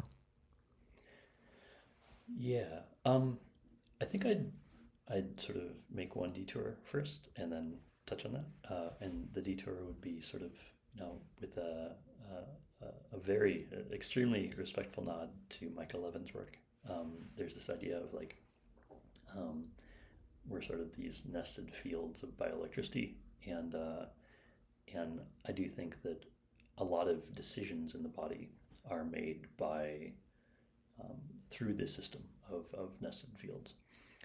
And I think that, for example, the immune system interaction may be sort of, finding the lever of like, oh, like this is like this sort of part of the propagation of electric fields interfaces with this allergen, and like maybe if I feel differently about it, I can change the interaction or whatever. And so in that sense, like resistance would be a bioelectric thing. I think that like how vasocomputation would approach this, just like there's something locked, or like there are many things that are locked in your body, and like the Wu frame is referring to them as blocks, and I think this is actually a pretty good way to refer to them. And so it's this idea that like you can't really directly perceive a block. You can sort of only observe the dark matter, we can say. And the metaphor that I would give here is something like, imagine that you were 3 years old and you accidentally slept on your foot and your foot went to sleep. That's happened to all of us. And then like in terms of like explaining the self or explaining a block, it's like, well, maybe instead of a foot, it's just a very small part of your nervous system. And instead of waking up in like 15 minutes or whatever, like, it takes 20 seconds after you restore circulation, maybe circulation never got restored and it's just still asleep. So like the resistance isn't an active thing, but it is a real physiological lack of capacity for feeling.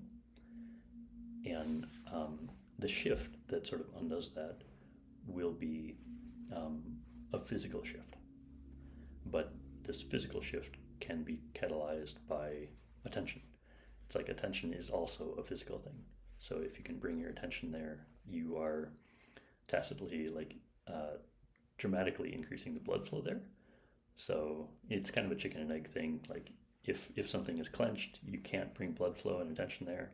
But insofar as you succeed, then you succeed in. I mean, one thing that I think about, just based on everything you've been talking about, is you mentioned at the start that a lot of your work is revolving around bridging what should be alchemy to chemistry. I think that is the parallel that I still think about. And then a little bit after that, we talked about how there aren't any traditional deliverables that we can really present to really wrap up everything that we just talked about in a bow. I mean, we've been sitting here for 2 hours and I think there's still so much to unpack here, right? I'm wondering, as vasocomputation progresses and there's still more to uncover and more to discover and more possibilities, what is evidence of promise to you?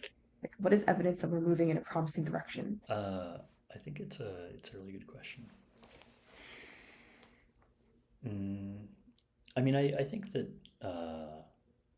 like I can definitely see the deliverables, and it feels exciting, and it's this question of at what point is it legible to others, and like okay, release Principia Qualia and STV, and like a lot of people were just kind of confused, and then some people were really excited.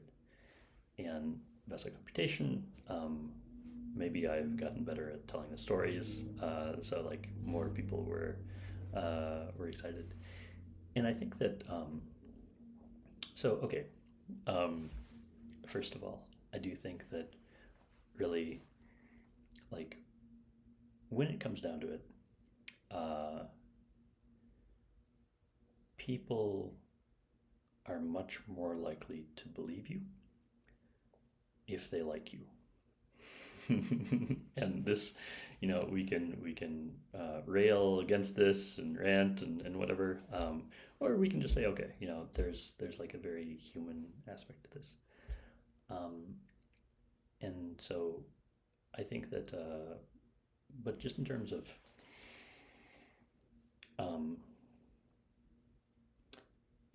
deliverables, I think that there's always like there are thresholds where you can say they can no longer ignore you, and so like one example that I like to give, just in terms of sort of metaphysics of like in the like mid 1800s or late 1800s, it was still respectable to be an electromagnetic skeptic. What is this, like electricity? Like you want to tie together like lodestones and compasses and lightning and static? Like that's too crazy for me. And then now today, it's really no longer respectable to be an electromagnetic skeptic. Like we're doing this on computers. We have iPhones. It's like no, that ship has sailed. And so you can kind of chart based on sort of the sort of theoretical arguments of like, well, actually, this, Maxwell's equations can like explain X and Y and Z. And then you can also chart the sort of practical tech growth of, well, we built the telegram and an electric motor and a light bulb, and like pretty soon it becomes sort of harder and harder to doubt the power of those equations. Now, I guess the question, and we can apply this to sort of any of my work, is like, how close are we to, like, are we at the stage where, okay, these are the equations, and then like what else will they connect to? And like if we plot out kind of the journey of Faraday and Maxwell with his with their work on electromagnetic phenomenon, then like where are we in this stage, and like what's next?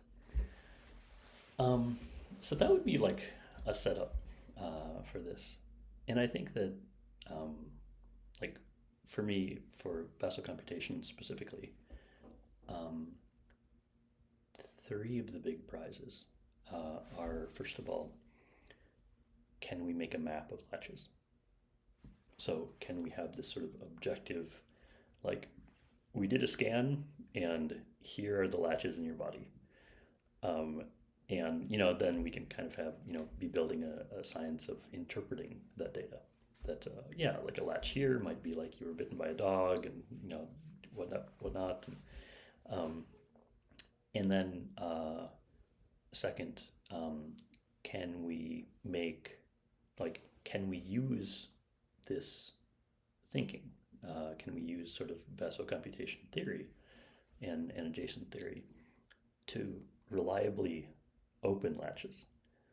Like, can we do like an ultrasound with wide dispersal, and like you get like a lot of opening events, and or can we even just explain, the question was about previously about TRE, the trauma release exercises. Basically, when you sort of exhaust your hip muscles, you can get release events, and then like obviously this would go well with the scan, that if we can make a map of latches before TRE, and then we have a really amazing breakthrough TRE session, and then we have a map of latches after TRE.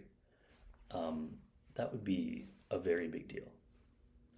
And so, looking at various forms of mostly ultrasound, but also like FNIRs for making these maps.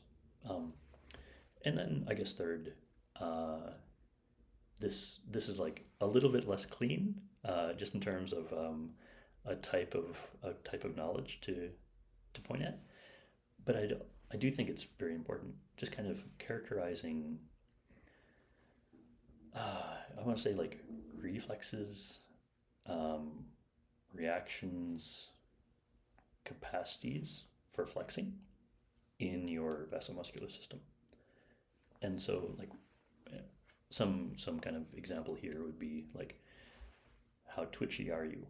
And like, can we put a number on that? Can we say, okay, you have like X amount of tanha, and then like, can we decrease that by 10% or whatever? And like, obviously in different states of mind, you will have different amounts of this. So, after, an amazing sauna, this might be lower, but like, can we lower the baseline? Can we measure the baseline? And I would also say that another big aspect of this is sort of this, how good is your coverage and your reach in terms of your mental hand? So I was speaking with Ethan Kuntz, and we were talking about how, maybe we basically have sort of the capacity to sort of hold 4 chunks of working memory at a time. And I suspect this is like extremely a muscular thing. Like, we can kind of multiplex the carrier signal, whatever that may be, into sort of 4 chunks. And then basically, whatever thoughts we want to have, we have to construct them out of a maximum of these like 4 pieces of sort of stabilized structure, which is like a very interesting limitation if you think about that. And also, like, we can also latch things, which sort of then doesn't take away from that cap, but makes everything a little bit less flexible. But just in terms of like, I guess I would say like aphantasia is a great model organism here of like, if can you imagine that? Like, can you imagine something that relies on like the lower levels of the predictive hierarchy, the sort of simple feature detectors? Can you imagine something in the middle? Can you imagine something at the very abstract? And like, my claim would be like, aphantasia is kind of obvious. You have these nice kind of scenarios of, well, if you close your eyes, can you imagine like a bright red apple? And what can you do with the apple? Can you rotate it? Can you like zoom in? Can you see the texture of the leaves, etc.? And like, this is a very like actionable sort of test for imagination, which I think is like test for vasomuscular access to that part of your nervous system. But then we have like things much higher on the predictive hierarchy are less easy to test for. But I think we can also have deficits there. So I'm very bullish on sort of making a map of both latches, things that are held constant, cannot change, and also making a map of mental grasp of things that we can choose to flex or like hold open, rather than just have it open or latch by default. And when you talk about hands and logic, I think about this not in terms of even just the vasocomputation, but also in just adjacent domains. So I think one way to frame a lot of what you've been saying is that research and science is a collaborative process. And I think historically we valued a lot of serendipitous discoveries. And a lot of the value that we place, obviously with the benefit of hindsight, because so many of these research pieces were ridiculed, mRNA research, even calculators, people not wanting to derive from an abacus, all these little things that we can scoff and think are silly now really changed the game because of what they were able to unlock, which is this thinking of adjacent possible, right? There are these fields of knowledge and domains that were so close and would just change the way that we exist as humans if we can remove one bottleneck, whatever that looks like. And so you've briefly talked about how vasocomputation, if physiologically true, could change the way we think about musculature and how we think about neurons. And I want to invite you to think about, once this theory, whatever that end goal looks like, is successful, is proven true, what are other, I want to think like floating orbs in this constellation, in this mental map of knowledge, could just be revolutionized by your theory Nice. and your thesis being proven true? Like what else could be unlocked Yeah, and what else that's is a great possible? question. I think that a lot of it comes down to sort of, um, how do you become skillful in using your nervous system? What does it mean to be skillful in using your nervous system? And we talk about physical dexterity. Can you like twirl something on your wrist, or can you like have a ball and like move it that way, or like can you balance on a slack line, or many of these, it's obvious. I think that sort of the space of potential ways that you can be mentally dexterous is much bigger. And I think that I am bullish on kind of, I mean, first of all, just kind of metrics for this. And like one thing that really comes to mind. So okay, a few things. One thing is just kind of this idea of better mental compressions, and that if we are actually somewhat limited by how much we can stabilize at a time, if basically we get 4 chunks of concurrent stabilization and that's it. So all thoughts kind of have to be built out of 4 different regions. Then there's like a dimension of scaling in terms of better knowledge representations. And so, maybe you only get 4 sort of chunks of your nervous system that you can sort of stabilize at once. But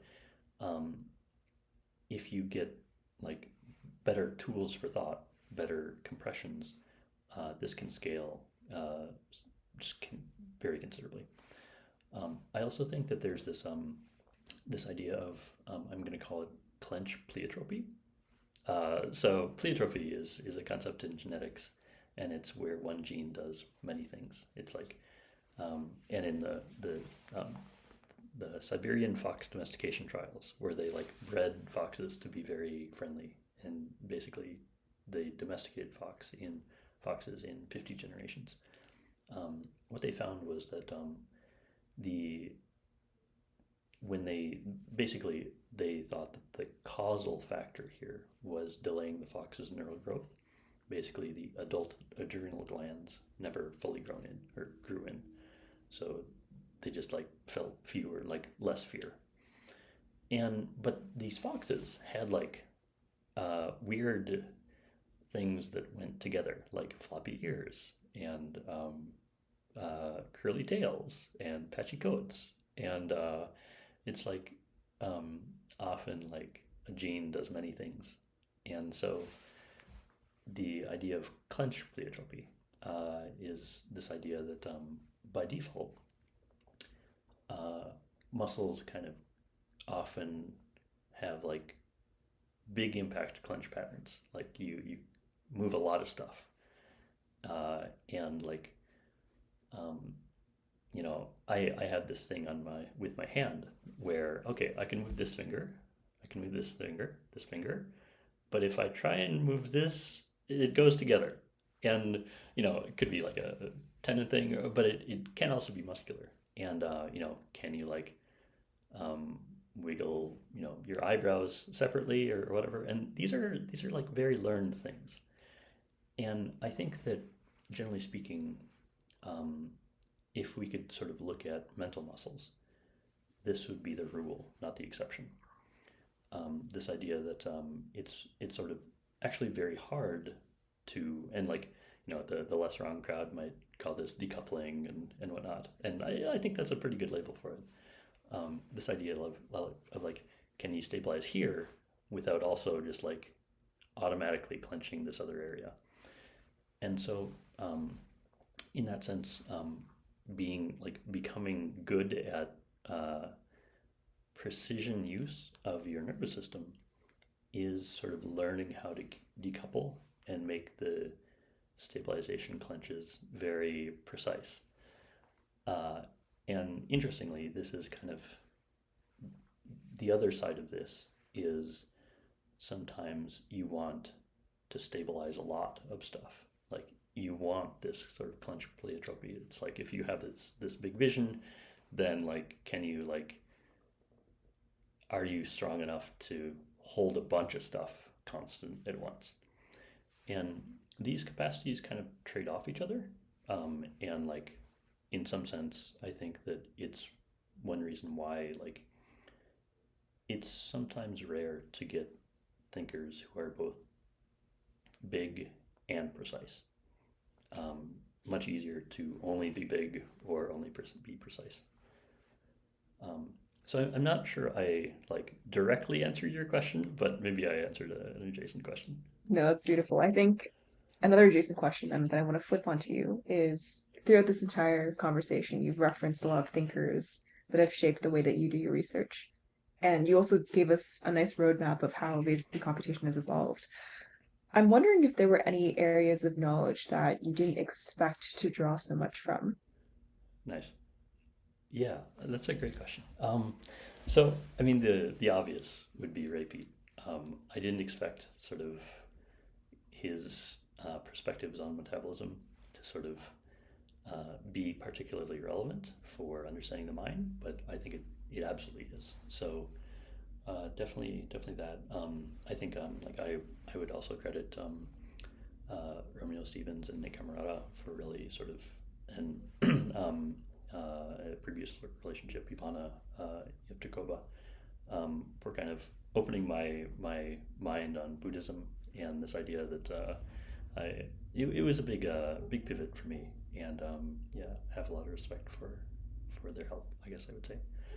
I think that one thing that that I kind of started with, and that maybe has been woven into my work much more than maybe it's apparent, is physics. That I think that it's this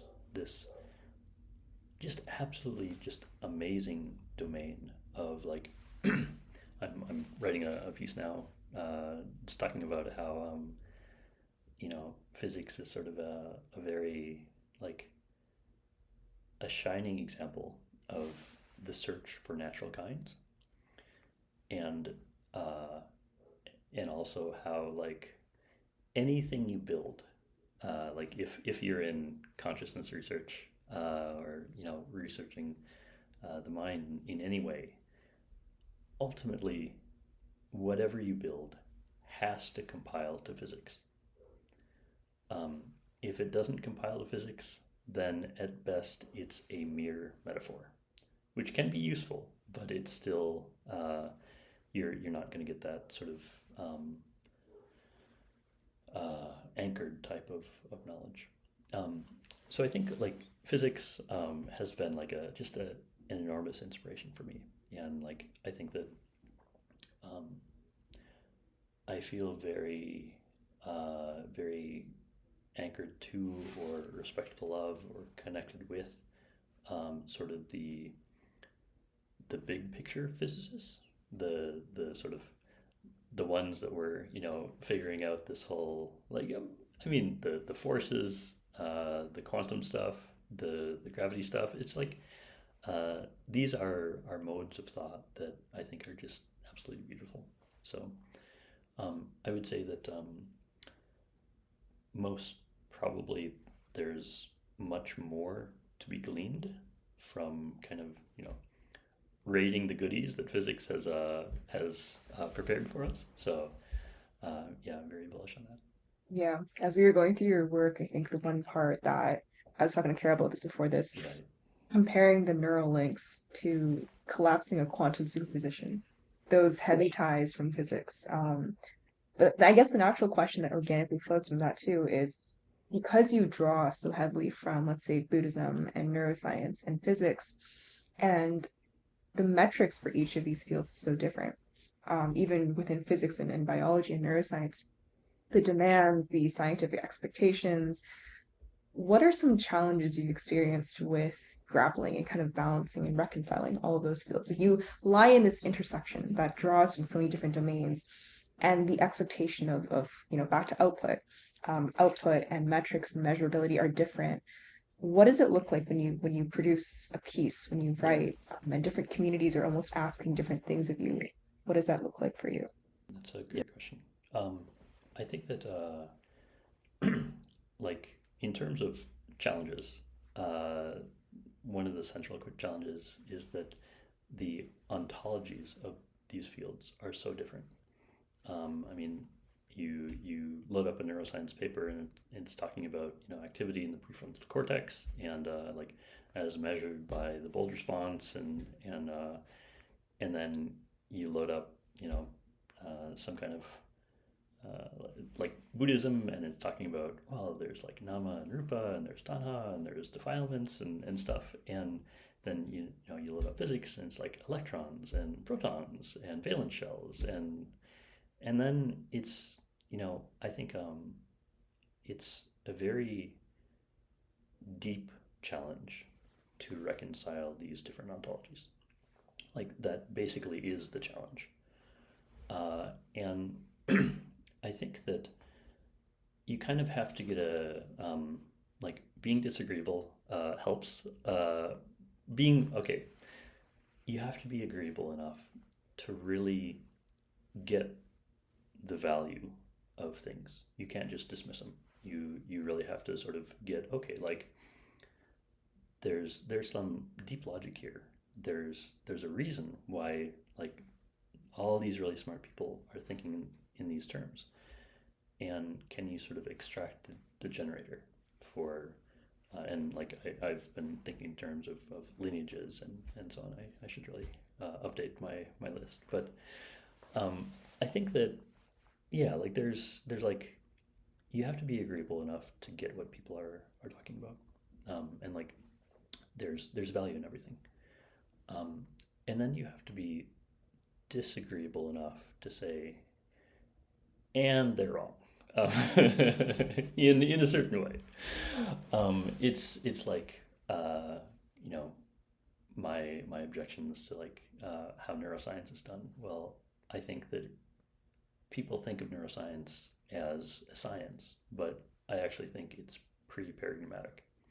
It's sort of we sort of have dressed up these observations in very technical language revolving around methodology, and there's some, you know, brilliant work in neuroscience, but ultimately it's not a science of the mind, and sadly it often doesn't even try. And I think that it's sort of understanding, like, first of all, if you just kind of, you know, understand the research, that's very important. And then you need to understand what you can ignore. And then the final piece is sort of extracting, I'm going to say, research aesthetics, and like both like using the best ones, from like the greats, we can say, but also just kind of lining them up and just like trying to find answers that satisfy all the beautiful aesthetics of like, well, what would Einstein think about this, and what would Bohr think about this, and what would Freud think about this, and William Reich, and whatnot. And it's sort of this there's this question of what does it mean to be clever in different languages. I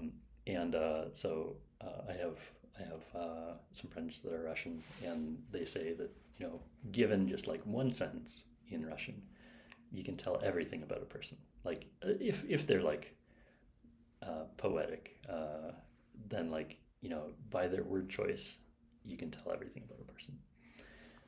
And like that's what it means to be clever in Russian, to sort of load in all of that in, and it's just like perfect, just the insight.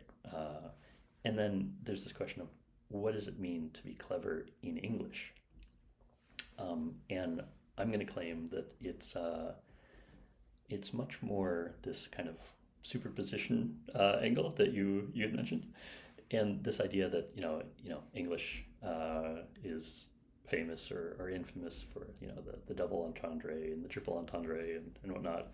And I think it's the more general case is this situation where you can say one thing and it makes sense from 7 different angles, and all of those different angles are somehow meaningful. And I think that it sort of gets to it gets to the truth in a different way than something like Russian or any other language. But I like this way.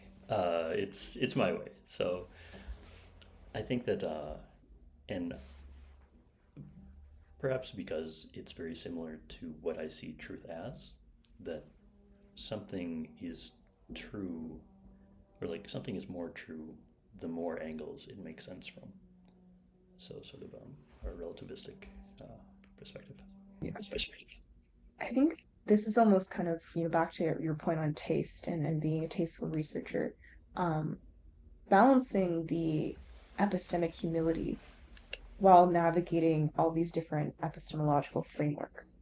And I find that a lot of the interdisciplinary folks that we talk to, you have this coupled challenge of dealing with both of these truths, but also having to work in a field that, like we talked about earlier, is inherently harder to measure because it's either novel or it's between things, or that you just challenge dualistic thinking, which a lot of science is not comfortable with just yet.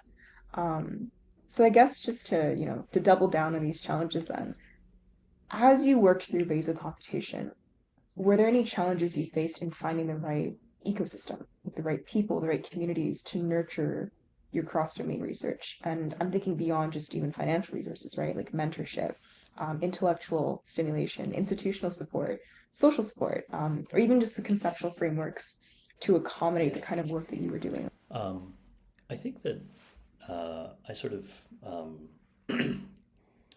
having been through the process before with symmetry theory of valence and neural annealing, I was able to sort of hit the ground running better this time.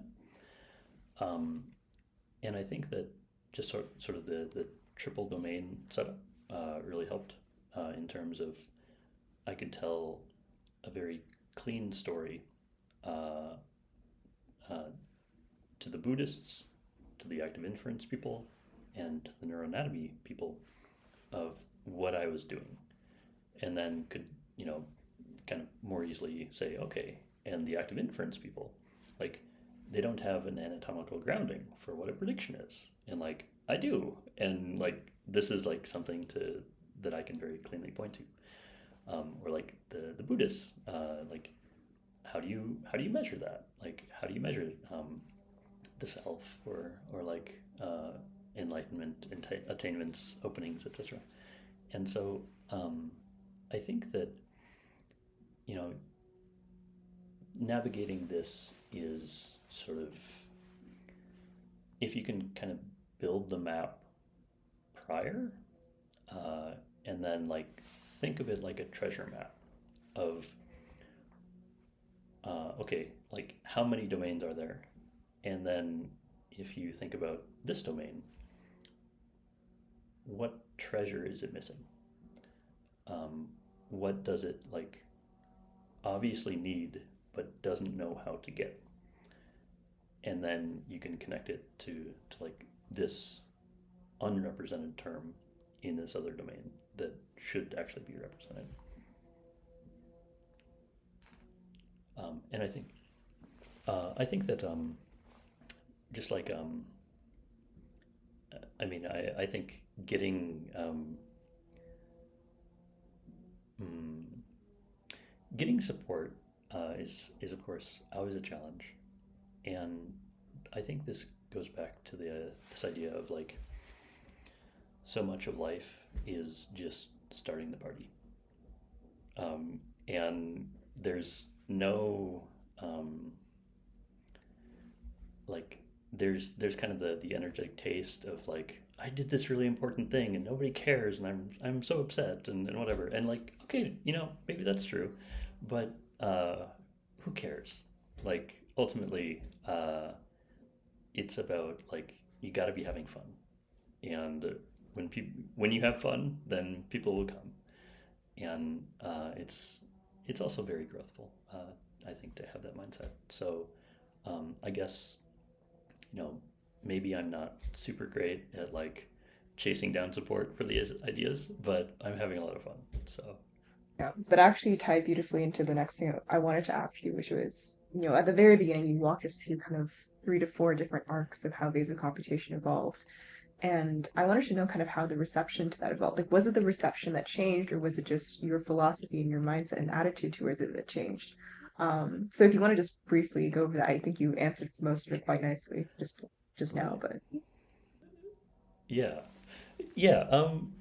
I think that a lot of it sort of was sort of doing the work before, of like understanding that like you can have like, okay, I think the symmetry theory of valence is huge, and uh, like I'm willing to make that argument, but I know that to some degree it's an endurance thing, and like I would rather create things than convince people, and I think then it's more about, yeah, like once again having fun, knowing the domains that like are most relevant, and like kind of pre-pitching each domain in a certain sense, and ultimately just having fun, be like, not necessarily be chasing recognition, but also just be like willing to step up when you get opportunities. That it's sort of like, I think it's easy for me to fall into the hermit philosopher mode, and like, you know, I'm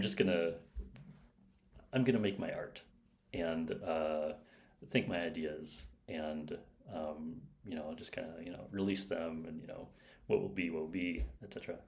And I think there are failure modes in that,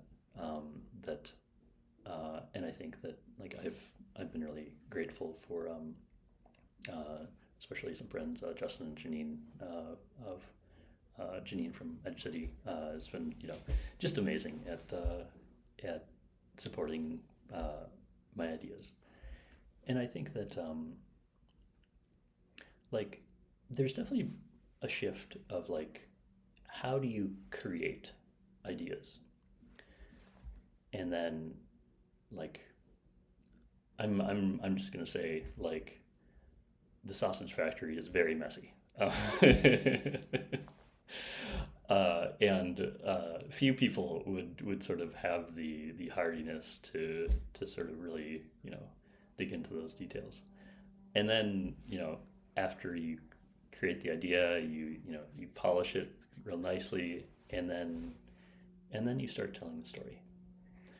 And there's a real art to telling the story. That I mean, some people are sort of born pretty good at it. Some people have to learn.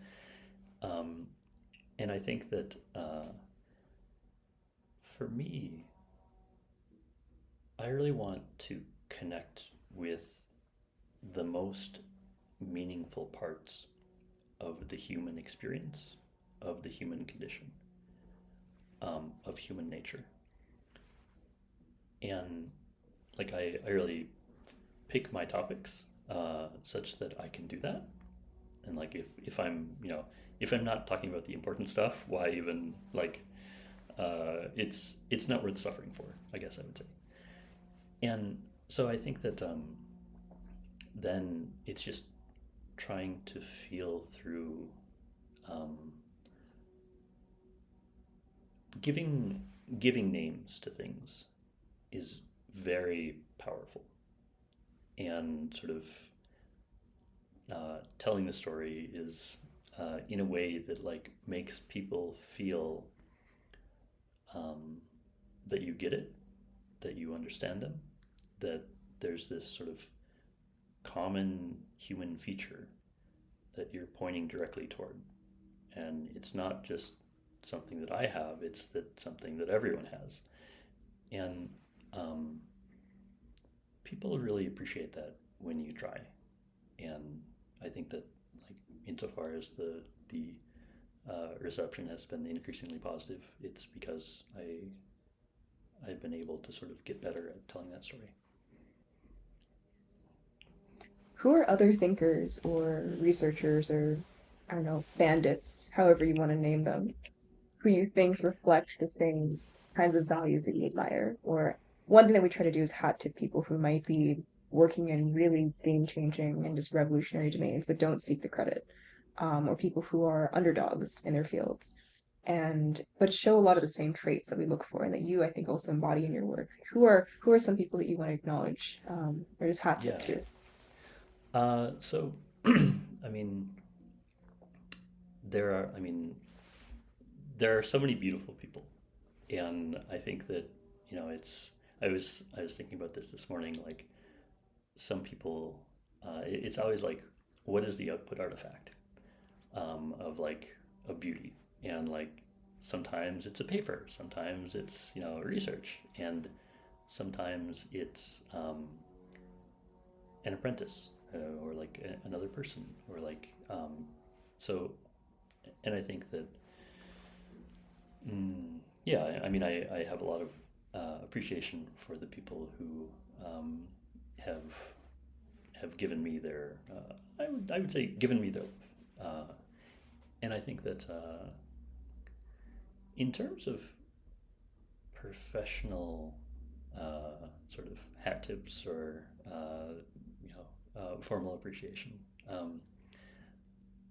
I've mentioned their names several times now, but I would really point to first of all, Romeo Stevens. Is just a very high integrity and thoughtful person that has an unusual generator, and I've been feeling into that generator, and I feel like I get Romeo more, and certainly I think that vasocomputation wouldn't have happened without like certain hints from how he was thinking. So big respect there. And then Nick Camarado. I can't say that he's unknown, but he's great. And I think that oftentimes being generative is sort of finding new ways to recompress things. And I feel like he's a really great recompressor, and just consistently also focused on important things. So yeah, big respect there. And in terms of like s- mm, less well-known people, I'd have to think. Uh, I think that a lot of the Peters are underappreciated. That the things that they're doing are just centrally important for so many domains, and like they're kind of you know there's like the Pete ghetto, and like no, I think in 5 years we're all going to be much more Peters than like the world will be much more beauty. So Because part of what I think makes research worth doing even is the gratitude that you express while you're doing it, and understanding that nothing that each individual does is the be all end all. Eventually our time is going to end up or not, depending on how the longevity space goes. Um, but a lot of the work that we do holds meaning to build and to add to future projects, and I think that's also kind of what we're trying to get at here too.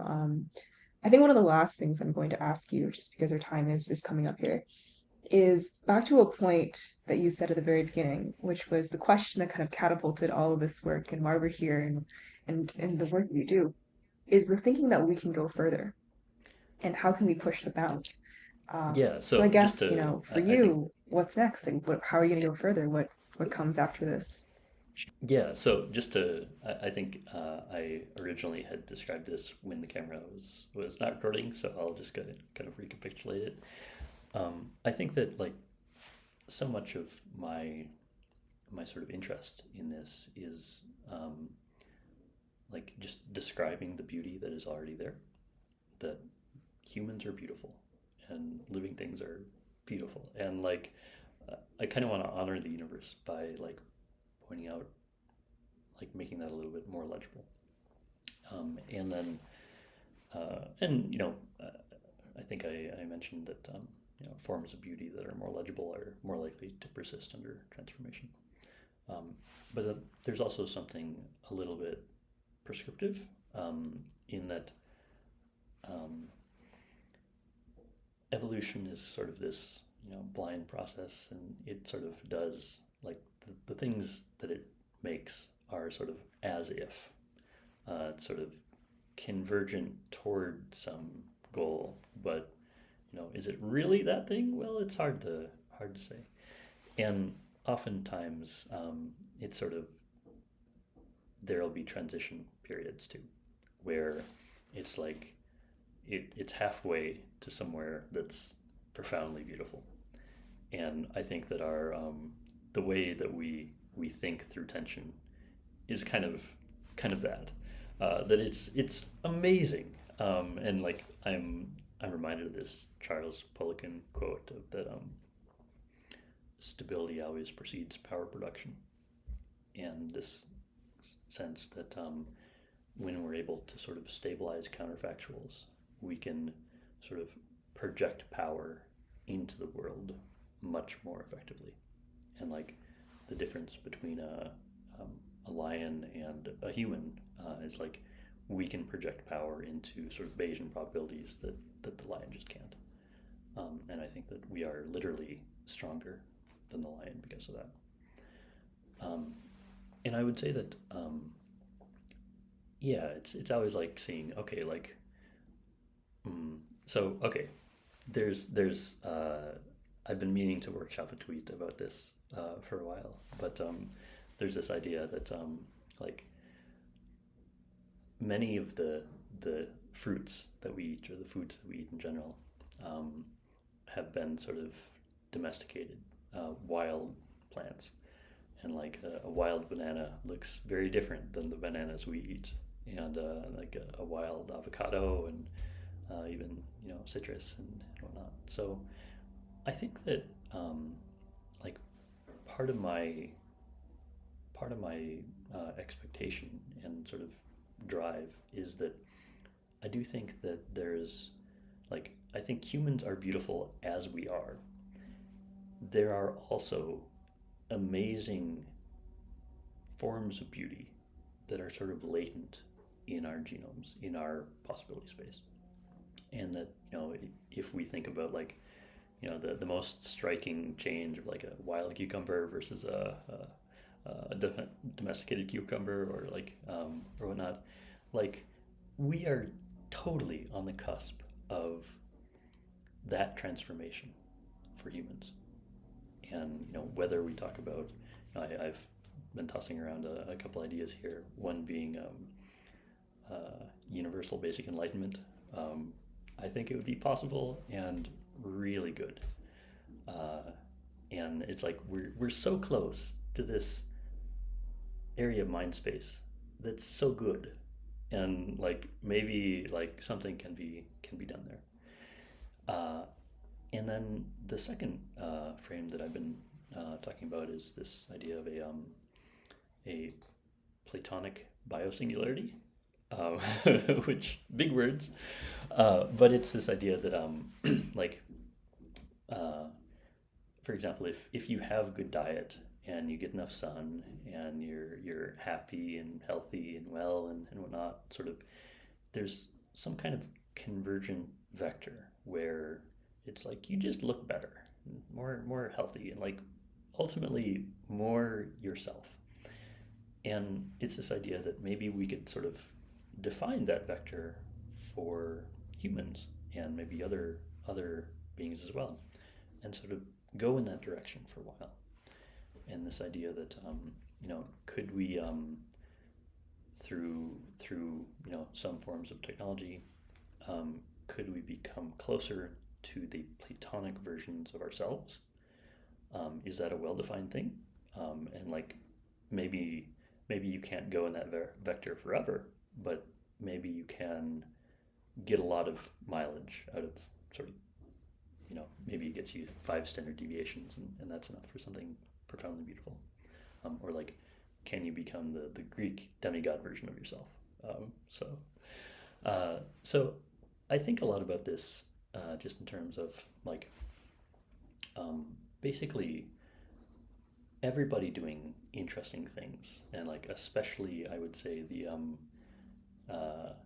the tech elite tend to be basically they read some really cool sci-fi when they were teenagers and they got one-shotted by it, and they're just like trying to make it real.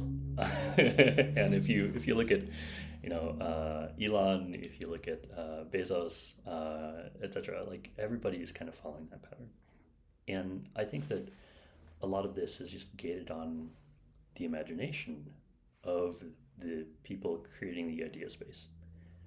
And I guess like one thing that I feel like I find very, very important is just kind of putting these ideas out there, because you never know, what future Elon Musk or Jeff Bezos or Sam Altman or whatever will sort of imprint on something beautiful. Those ripple effects and those things that transcend fine lines. One way that we think about innovation at Analogue is almost as a garden and nurturing innovation rather than kind of trying to force it and crunch into numbers and in formulas again. And so I think what you're saying, and a lot of what I'm taking away from this, is throwing your seeds into fertile ground and trusting that nature and the environment and the world and Mother Nature will take care of the rest. And I think every time, I speak to someone like you, I'm reminded again that, life really is beautiful. I think a lot of the thesis is that life is beautiful. And it's very easy to forget that. So I guess just before we end off with the last question is, one, extend a huge thank you to you. I think, as you might know, Analogue is a living experiment. It is a constellation of a lot of things of what we think that human flourishing and innovation could look like. And there's a lot of things revolving around this constellation, and we're still teasing this out as it evolves. But at the core of it is funding projects like yours that are interdisciplinary, that are evolutionary, and follow the natural progression, and not just progression, but respect of human nature and what serendipity looks like. And I think you've done a beautiful job, even just explaining everything to us in the short time that we had together. So yeah, just before our last question, thank you for not just being on the podcast and being our first guest, but for the years and just time and effort that you've put into it, the new possibilities you're unlocking, the new researchers and next of kin that are going to pick up where you left off. And so the very last question that we're trying to increase a bit of a flair note into is for you to leave a question for our next guest. And the reason why is because Analogue funds a lot of people who are doing work and research in between the cracks. And there's a lot of nuances and a lot of questions that might get overlooked, or certain details that you wish, some podcaster somewhere out there would ask you about, but no one ever does. So as someone who works interdisciplinarily, what is a question that you would leave for our next guest? Nice. Beautiful. So perhaps I should also try to extrapolate and infer who the last guest will be and kind of take that around and try and answer that question too. But thank you. I think I would also just say that I find the Analogue group just so fresh and with immaculate vibes. So it's a real pleasure to be here. A question. So I'm gonna say that one question that I think about a lot actually is this idea of, we can say super cooperation would be one frame, or just kind of trusting and like planting seeds and trusting to the world that good things will come. And I get the sense that we are like, it's sort of like Rocco's basilisk.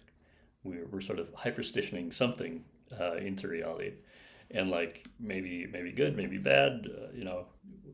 We'll see. But I guess like